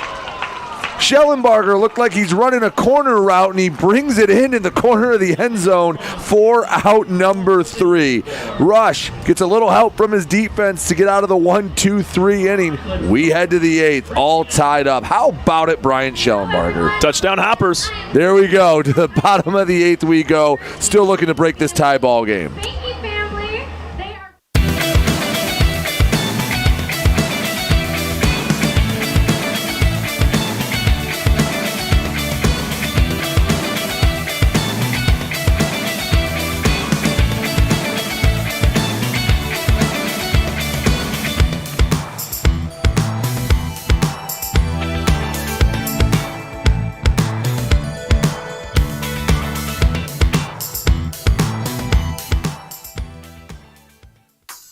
Third Extra Time helps you do you better. So kick back and relax. You have extra time to avoid overdraft fees. Fifth Third Extra Time. This is banking a Fifth Third better. We're the financial champion of Michiganders. Whether you're a goal getter or dream chaser, an empty nester or up-and-comer, anyone in Michigan can bank with us. Michigan Schools and Government Credit Union.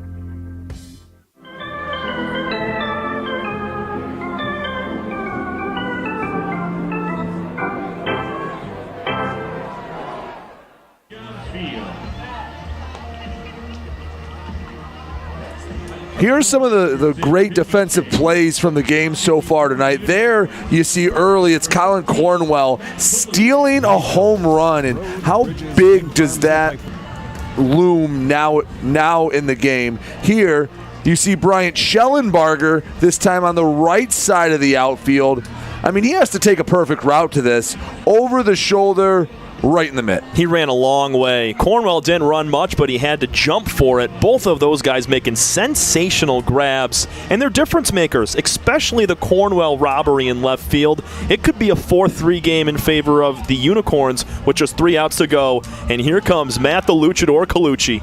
Comes in, tie ball game. See his stats on the year in 32 innings, a 2.53 ERA, 32 strikeouts, so right at a strikeout an inning, only walked 11. He'll be greeted by Maddox, Schellenbarger, and Hughes. And, well, the Luchador are going to try to wrestle with this lineup and keep it tied at 3. It's going to be tough. You got 2 hits on the day for Todd Maddox. Bryant Schellenbarger's coming up with a hit and a sac fly, and Whit Hughes with a pair of knocks as well. 3 of the most successful hitters in tonight's game coming to the plate for Eastside. Let's see how Matt Colucci can face these boys here. Colucci, a slider, a two-seamer, a curveball, and an occasional cutter. First pitch in on the hands, ball 1.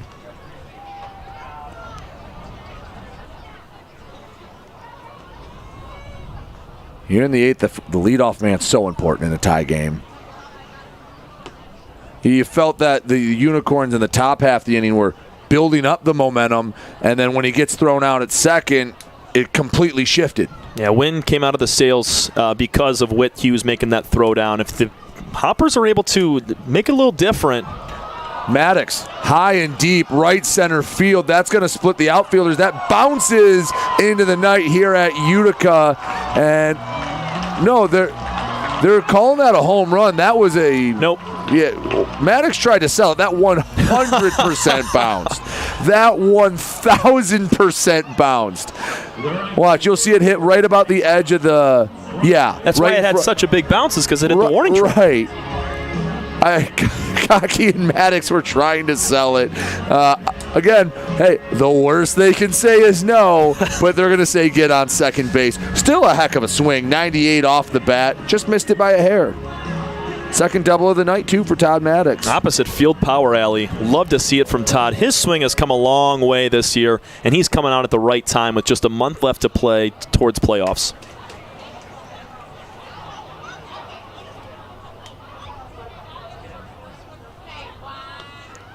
First pitch called strike, 0-1.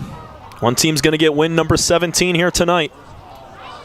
Could be a big one for the Unicorns as the Beavers are closely catching up on Utica right now for third place in the USPBL standings. The 0-1. Swing and a foul off the foot of Schellenbarger.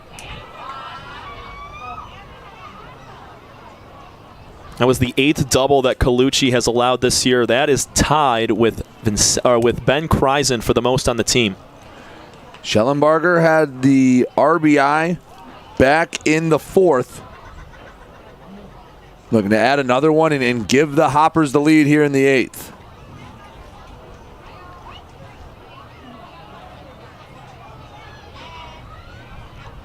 Ground ball to the right side is one of the best things you can do right now. Ground ball to the left side, and it's bobbled by a line drive. They're going to say it was caught. Yeah, on the transfer, he lost it. I thought they might call that as a ground ball. It didn't look like it. Kind of looked like the transfer made the drop happen. He goes the opposite way. This is nearly a double down the line. Ochoa was in the right spot. Yeah, it's on the transfer. So it'll be a L5 for Schellenbarger. So Whit Hughes comes to the plate. Same deal for Whit. Ground ball right side. Demetral is all over Maddox at second base. There's a big hole. First pitch. Misses, ball one. The ninth Whit's having. Feels like he's going to find a gap somewhere, doesn't it? Oh, yeah. If he gets the right pitch, he'll drive one.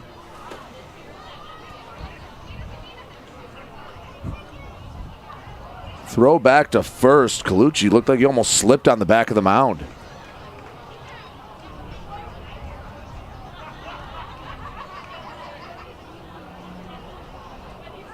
One 1-0.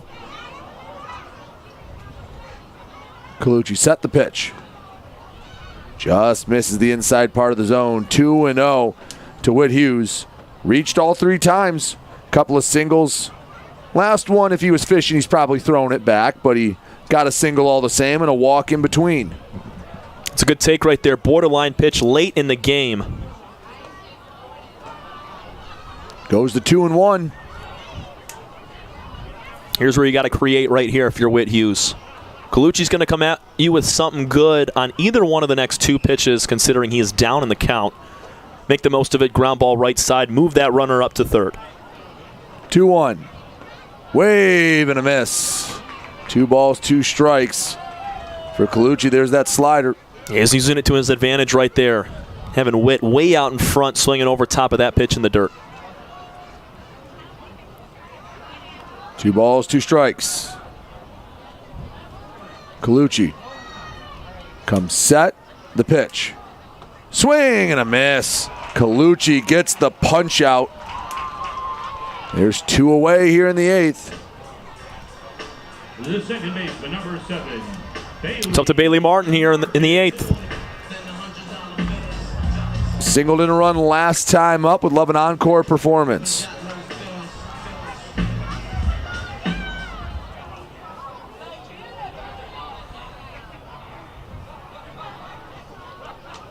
Swing and a foul straight back.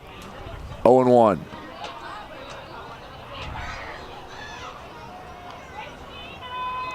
To Martin. Runner on second, Todd Maddox. He led the inning off with a double. He's been parked there for the last couple of batters. 1-1. Got to give Ethan Kreisen just as much credit as we have given Whit Hughes today behind the plate. Doing a great job keeping everything in front. Just one mishap in the Dens inning that got by Kreisen. Other than that, both catchers have been perfect today. 1 ball, 1 strike. Colucci the offering. Called strike on a pitcher's pitch. Just caught the outside corner. Kreisen pulled it back in.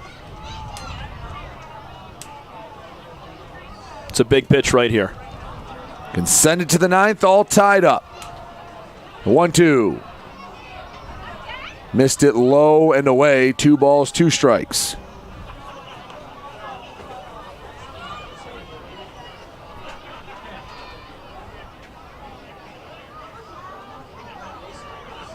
Colucci, long look in. Maddox off of second.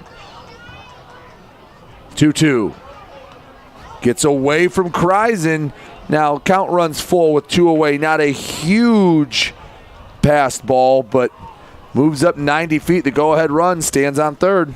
Martin puts it in play. These infielders, if it's on the ground, got to make a play in time. Martin runs very fast on the first baseline. So does Cornwell, the batter right afterwards.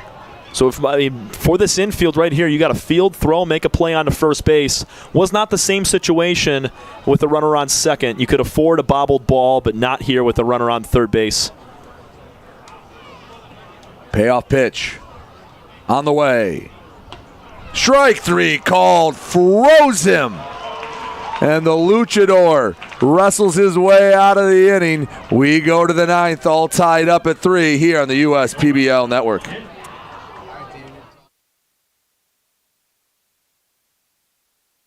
We build, Roads, bridges, wind farms and pipelines, schools to skyscrapers, our members create monuments. We operate. We're the operators and mechanics behind the advanced heavy machines that move Michigan forward. We maintain boilers and HVAC. Our members run the complex heating and cooling systems that we all depend on. Our training is second to none, and safety is our priority. We are Operating Engineers 324, and we keep Michigan running. The perfect match. It's what so many of us are looking for. When it comes to getting a mortgage, how can you find the one that's perfect for you? Start at mortgagematchup.com. Because the only way to get a mortgage that's easier and more affordable is to find a local home loan expert first. Go to mortgagematchup.com today.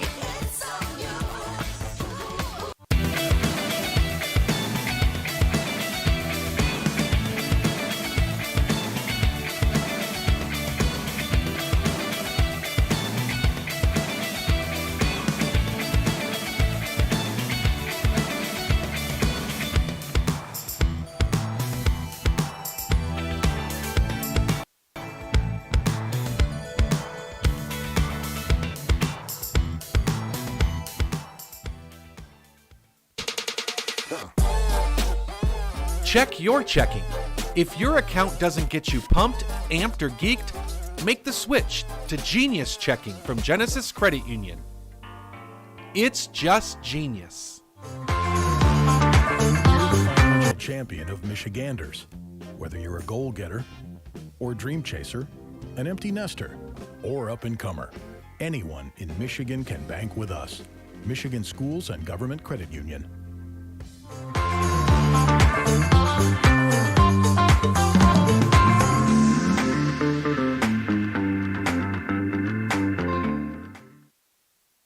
Back here in the USPBL network. Hey, there we go. Oh, wait. Yeah, this way. Oh, down here? Yeah, third base side. Yeah, there we go. Hi, everyone. We're hanging in here in the top of the ninth. Fun game. Tom, when we're together, we usually don't get these type of games. This has been a lot of fun. 3-3 game here in the ninth. It's been a weird way to get here. I mean, we have 17 combined hits with just 6 runs on the board. Very unconventional way that we've gotten to a 3-3 game, especially with the Unicorns scoring just 2 batters into the ball game. 3 runs come through for the Hoppers in the middle innings, and the Unicorns grab a pair in the 7th to tie things up. That was a big bottom half of the 8th inning, I should say. A ground rule double to start for Maddox, and he doesn't come around to score. These Unicorns riding a little bit of momentum into the 9th. It's Delmas Russ that's going to try to send this to the bottom half of the inning with a chance for a walk-off. Russ will face Sam Baduras, Andre Dimitrol, and Patrick Baggett. Russ, the righty out of Wilmington, North Carolina. He gets the ground ball to the left side, and it eats up Todd Maddox. He's had such a wonderful night. That one stings, though, in the 9th. He's had some big plays, but with just 3 outs to go in the top of the 9th inning, that ball just eats you up. It took one extra hop, caught him near the waist, and it ricocheted away towards shortstop. When you needed to play the most, it does not come up green. And now it's going to be the 2nd straight inning these Hoppers are working out of a leadoff man aboard. Now, we talked about the defense picking up the pitching for the Diamond Hoppers early. Opportunity for the pitcher to pick up the defense here, get another ground ball, and it's a moot point. Yeah, and Russ is going to utilize not only the 4-seam fastball, but a slider that he throws like a frisbee. Changeup comes in as well, but that slider moves east to west across the world. Bunt pulled back. Doesn't this feel like a similar situation? If you were with us last night, it was a 1-run game. Unicorns were trailing. Runner on first base, nobody out. Dimitrol at the plate. Popped up a bunt to the catcher, Stefanovic, and it was a double play. 0-1 shows bunt, pulls back, gets off the glove of Hughes. He thought he had it, and holding up at second, Baduras.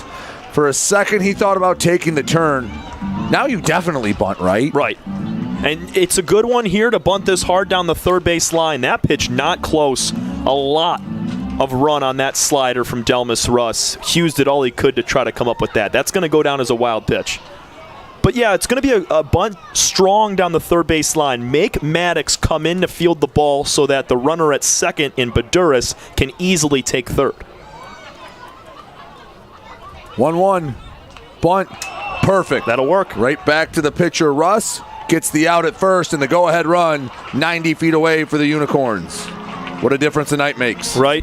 And Andre Demetral knew it too. He was going to make the adjustment, and he did right there. Wasn't going to make it 2 nights in a row where he pops up a bunt, and he got it down perfectly. Well done. Great small ball from the Unicorns and the Rochester native. It's up to Patrick Baggett. Fly ball. Give them the lead. Infield in, so a hard-hit ground ball unless it's right at him. Chance to put it in the outfield and give the Unicorns the lead for the first time since the 6th inning.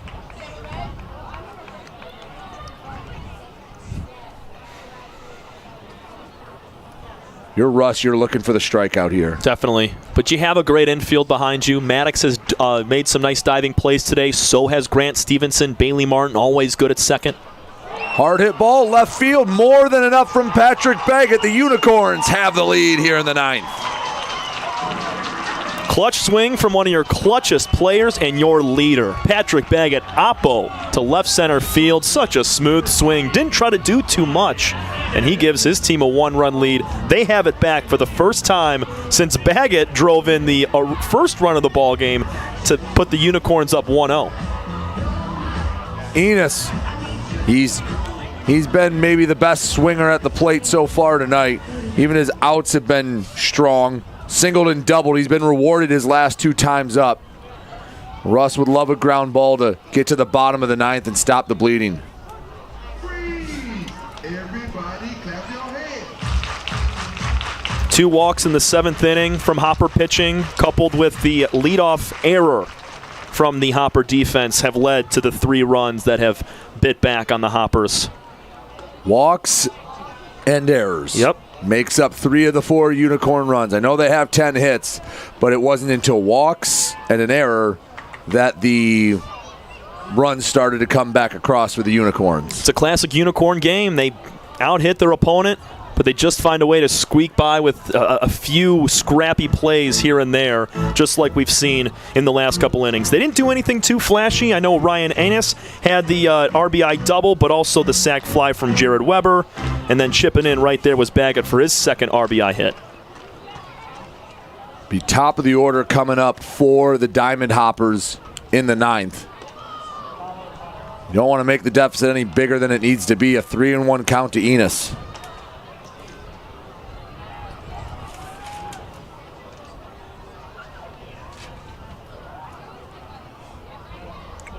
Russ checks over at first, comes set, the 3-1. Inside, ball 4. And a little bit of everything through the first 4 batters. An error, a sac bunt, a single, and a walk. Puts runners on first and second. The 1 away for Jared Weber. Going to be a conversation for head coach Ryan Kotke and Russ. Just need 1 ground ball to get yourself out of the inning. They also have a fresh top of the lineup coming up in the bottom half of the 9th.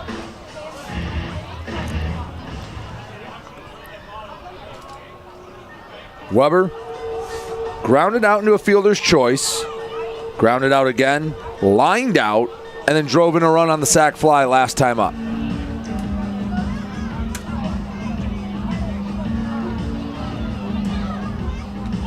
He's had good at-bats all day, especially the sac fly. He battled upwards of 8-9 pitches for Jared. Came out on top. Let's see if he can line one to the right side for a hit. Baggett runs extremely well. He should score on any single through the infield.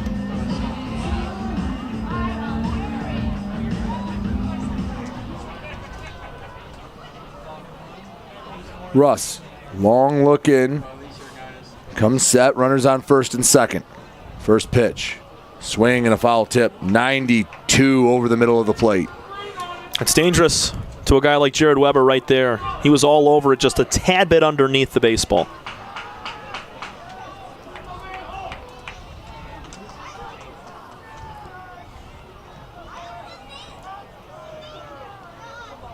Baggett off a second, the pitch. Swing and a foul ball. Russ doing a nice job bouncing back after the walk, working ahead. And now you can throw just about whatever you want here. Weber chased on that last pitch. Why not throw another chase pitch outside the zone?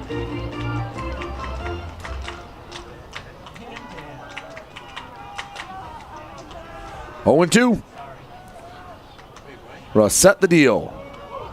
Slider way away.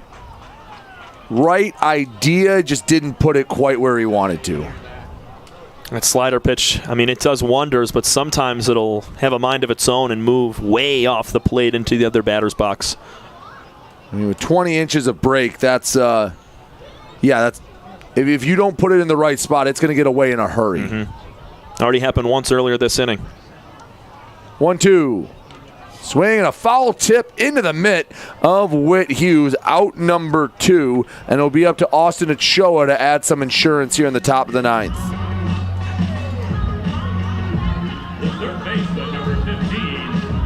Be curious to see who the Unicorns put out on the mound in the 9th inning as well. It could be Colucci, but remember, Brady, they have another game on Sunday. So they're going to have to kind of work with their pitching staff. I know they threw Denz and Bauman for 1 inning apiece, which keeps them somewhat fresh for Sunday. Let's see if Colucci goes back out for a 2nd inning or if they dip back into another reliever.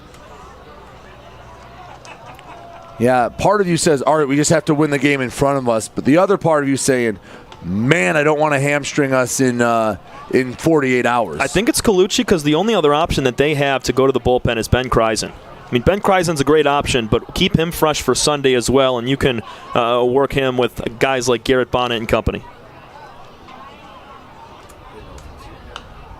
That ball lifted back out of play. 2-1 to Ochoa. Let's get it to the bottom of the inning. You have the top part of your order coming up if you're the Hoppers. That's the good news. The bad news is it's been the bottom half of your lineup that's produced the majority of your runs. Mm-hmm. 2-1 to Ochoa. Looking for his 2nd hit of the night. Won't find it on that pitch. Way up high. 3-1. 1 for 11 with a walk for the top 3 hitters of the Hoppers lineup today. Gonna need to dig deep, and hopefully they saved all their hits for the 9th. Also an RBI in there as well. Both the hit and RBI coming from Colin Cornwell, who's going to lead it off.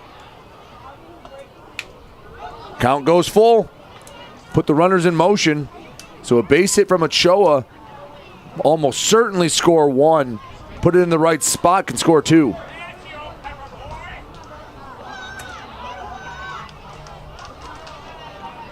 Payoff pitch on the way. Swinging the ball lifted high into the night sky. Coming in, Schellenbarger has it in his sights, and he squeezes the mitt for out number 3. We go to the bottom of the 9th. Hoppers need a run. They'll send up the top of the order when we come back here on the USPBL Network. Hey kids, if you'd like to run the bases, right now. With a transforming world, we can see how drastically the world is heading towards automation.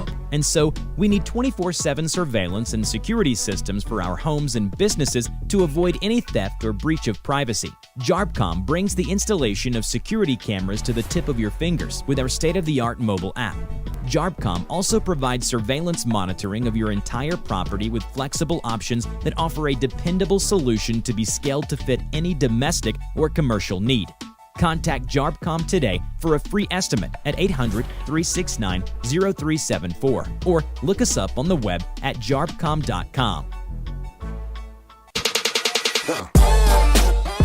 Check your checking.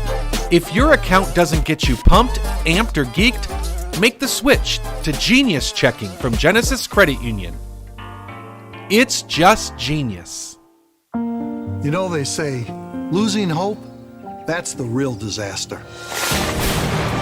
Last year, Tropical Storm Fred sent a devastating wall of water and debris down this river. And when the waters receded, Belfour was here.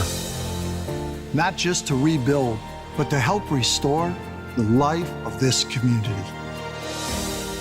Belfour, restoring more than property. Bring out your dancing shoes tomorrow because it's Hobby Night here at the ballpark. It's also our final doubleheader Saturday of the season.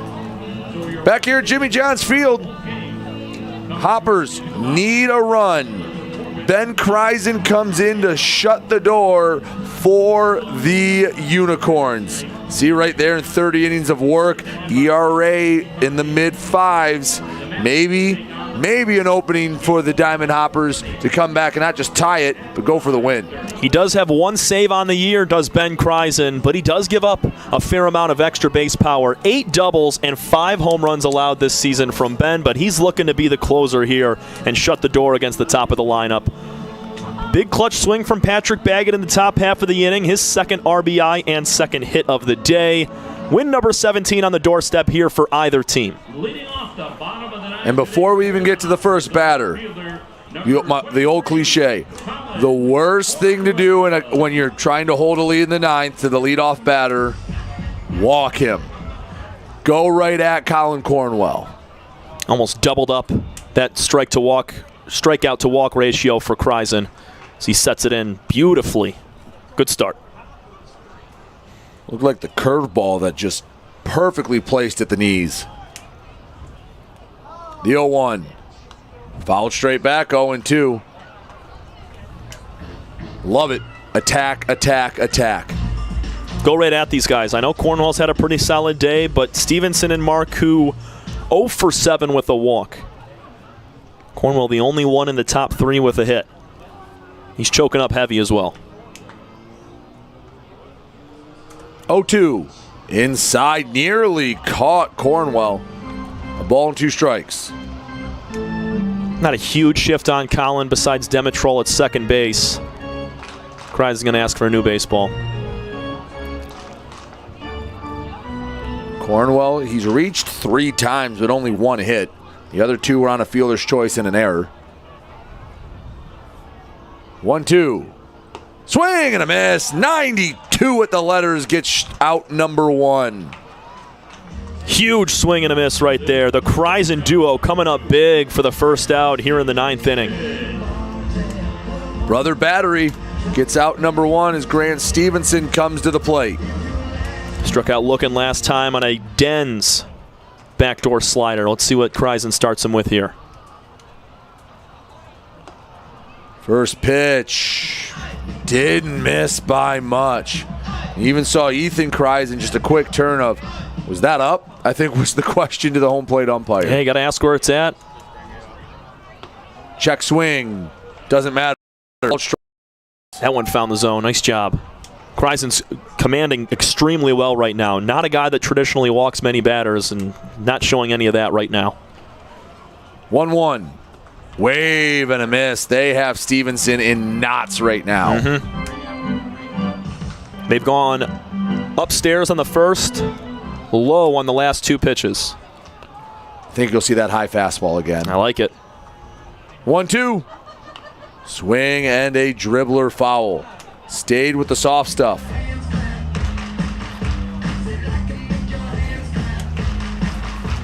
Want to keep everything away here to Stevenson. His 1 home run this year, he hit high and inside on the plate. 1-2. In the dirt. Nice job by Stevenson to spit on it. 2 balls, 2 strikes. Got to find a way on by hook or by crook. Get the tie and run aboard, especially with Noah Marcoux on deck. Yeah, with the leadoff man out as well.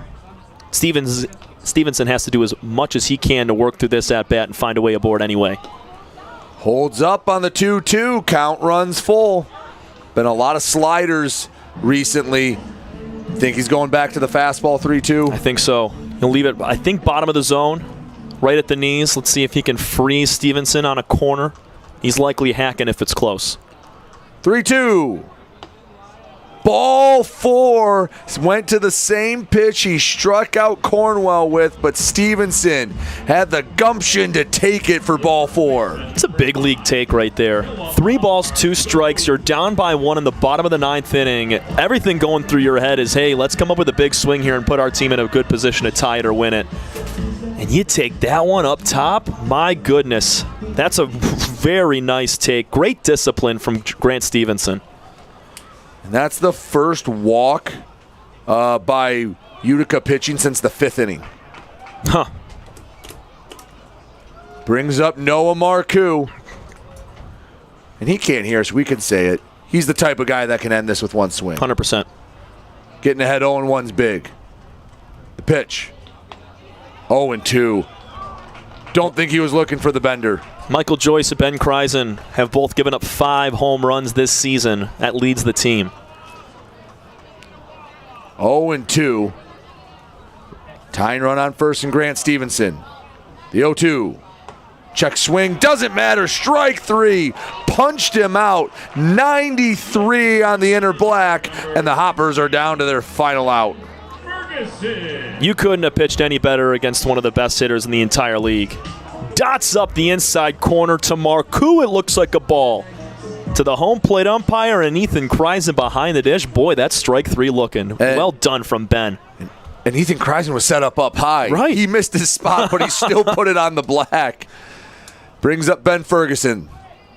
First pitch in the dirt. 1-0. Another guy you can say the same exact thing about as well. He only has 3 on the year, but he can run into one at any moment. Also 4 doubles, 3rd on the team in those. Even a double will help here with Grant Stevenson running well at first.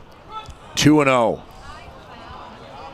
If he got down in the count, I would have said maybe you steal Stevenson, but up 2-0, you get a conservative lead and say, all right, you let your 4-hitter swing away. The 2-0. 2-1. A lot of bend on that pitch from Kreisen. Ethan behind the dish did as much as he could to put that for a strike, and he did it to perfection.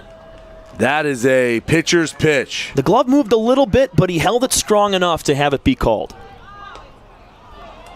3-1. Got a guy in Zebros waiting on deck. One of your better hitters as well. A walk here puts a runner in scoring position to tie this ball game up. Stevenson off of first. Throw over, gets away, goes all the way into the corner, and it's out of play. Oh, that is a huge mistake that now puts the tying run in scoring position. Ill-advised throw over right there. You thought if you're Kreisen on the mound, Stevenson might have been getting antsy, but he spiked that thing underground. Jared Weber had no chance to keep that in front. They're actually lucky it went out of play. They are, because it would have been Stevenson on third base. Easily. Easily. Jinx. Got to call this moment, partner. 3-1. Ferguson, the pitch. Full count. That's right on the black on the inner part of the plate. That's basically the same pitch Marcoux got punched out on. 3-2. Tying run on second. 1-run game in the ninth. The pitch.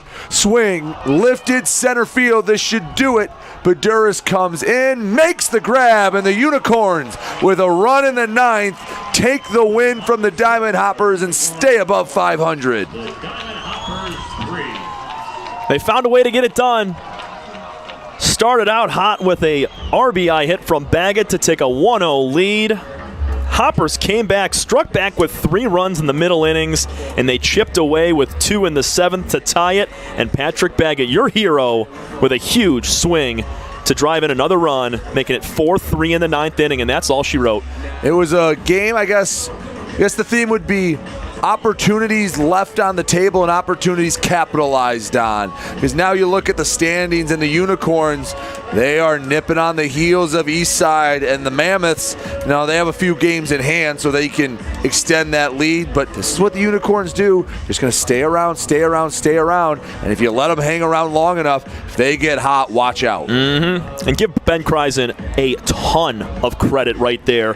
He walks Grant Stevenson and then throws him on second base, and what does he do? He sits down Noah Marcoux, sits down Ben Ferguson to finish the game. 2 of the top hitters in the entire USPBL league, and you can't say enough. Kreisen with his 2nd save of the year, holding strong with that ERA, putting up a big 0 in the 9th. And the other theme of the night were defensive plays. Some guys showing off the leather. Back when it was daylight out, You go back to Cornwell, robs a home run. If it wasn't for that, the ninth wouldn't have been very dramatic. Robs it in left field.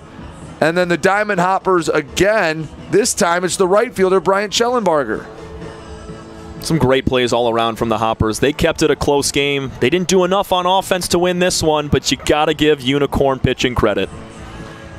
And in the biggest moment, when you need to make that pitch, the tying run on second, get a pop out of the 4-hole hitter, and the Unicorns get a much, much needed win. Back at it tomorrow with a pair of games. It's the two teams we did not see tonight, the Westside Woolly Mammoths and the red-hot Birmingham Bloomfield Beavers. Pre-game will start at 5:15 for the Twin Bill, but for tonight, that will do it. For my partner, Tom Cavanaugh, I've been Brady Beaton. Thank you to everyone that made this broadcast possible, the cameramen, the men in the room to my left, and thank you for spending your Friday night with us. Your final score, the Utica Unicorns 4, the Eastside Diamond Hoppers 3. Thank you for watching. Hope you all have a safe and wonderful night. We got a really tight core out there in the infield and out.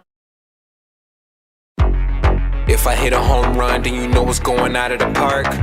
Yeah, bases loaded, we ain't letting up. Scoring back to back, you can count it up. United we stand together, divided we fall. Ain't no turning back, we done came too far to turn around and have a seat now. We don't compare, cause we unicorn. Illuminate the dark with my uniform. Every time you see me stand up and salute me. Ain't no competition, not even from you. If I hit a home run, then you know what's going out of the park. Yeah, bases loaded, we ain't letting up. Scoring back to back, you can count it up. United we stand together, divided we fall. Ain't no turning back, we done came too far to turn around and have a seat now. We don't compare, cause we unicorns. Illuminate the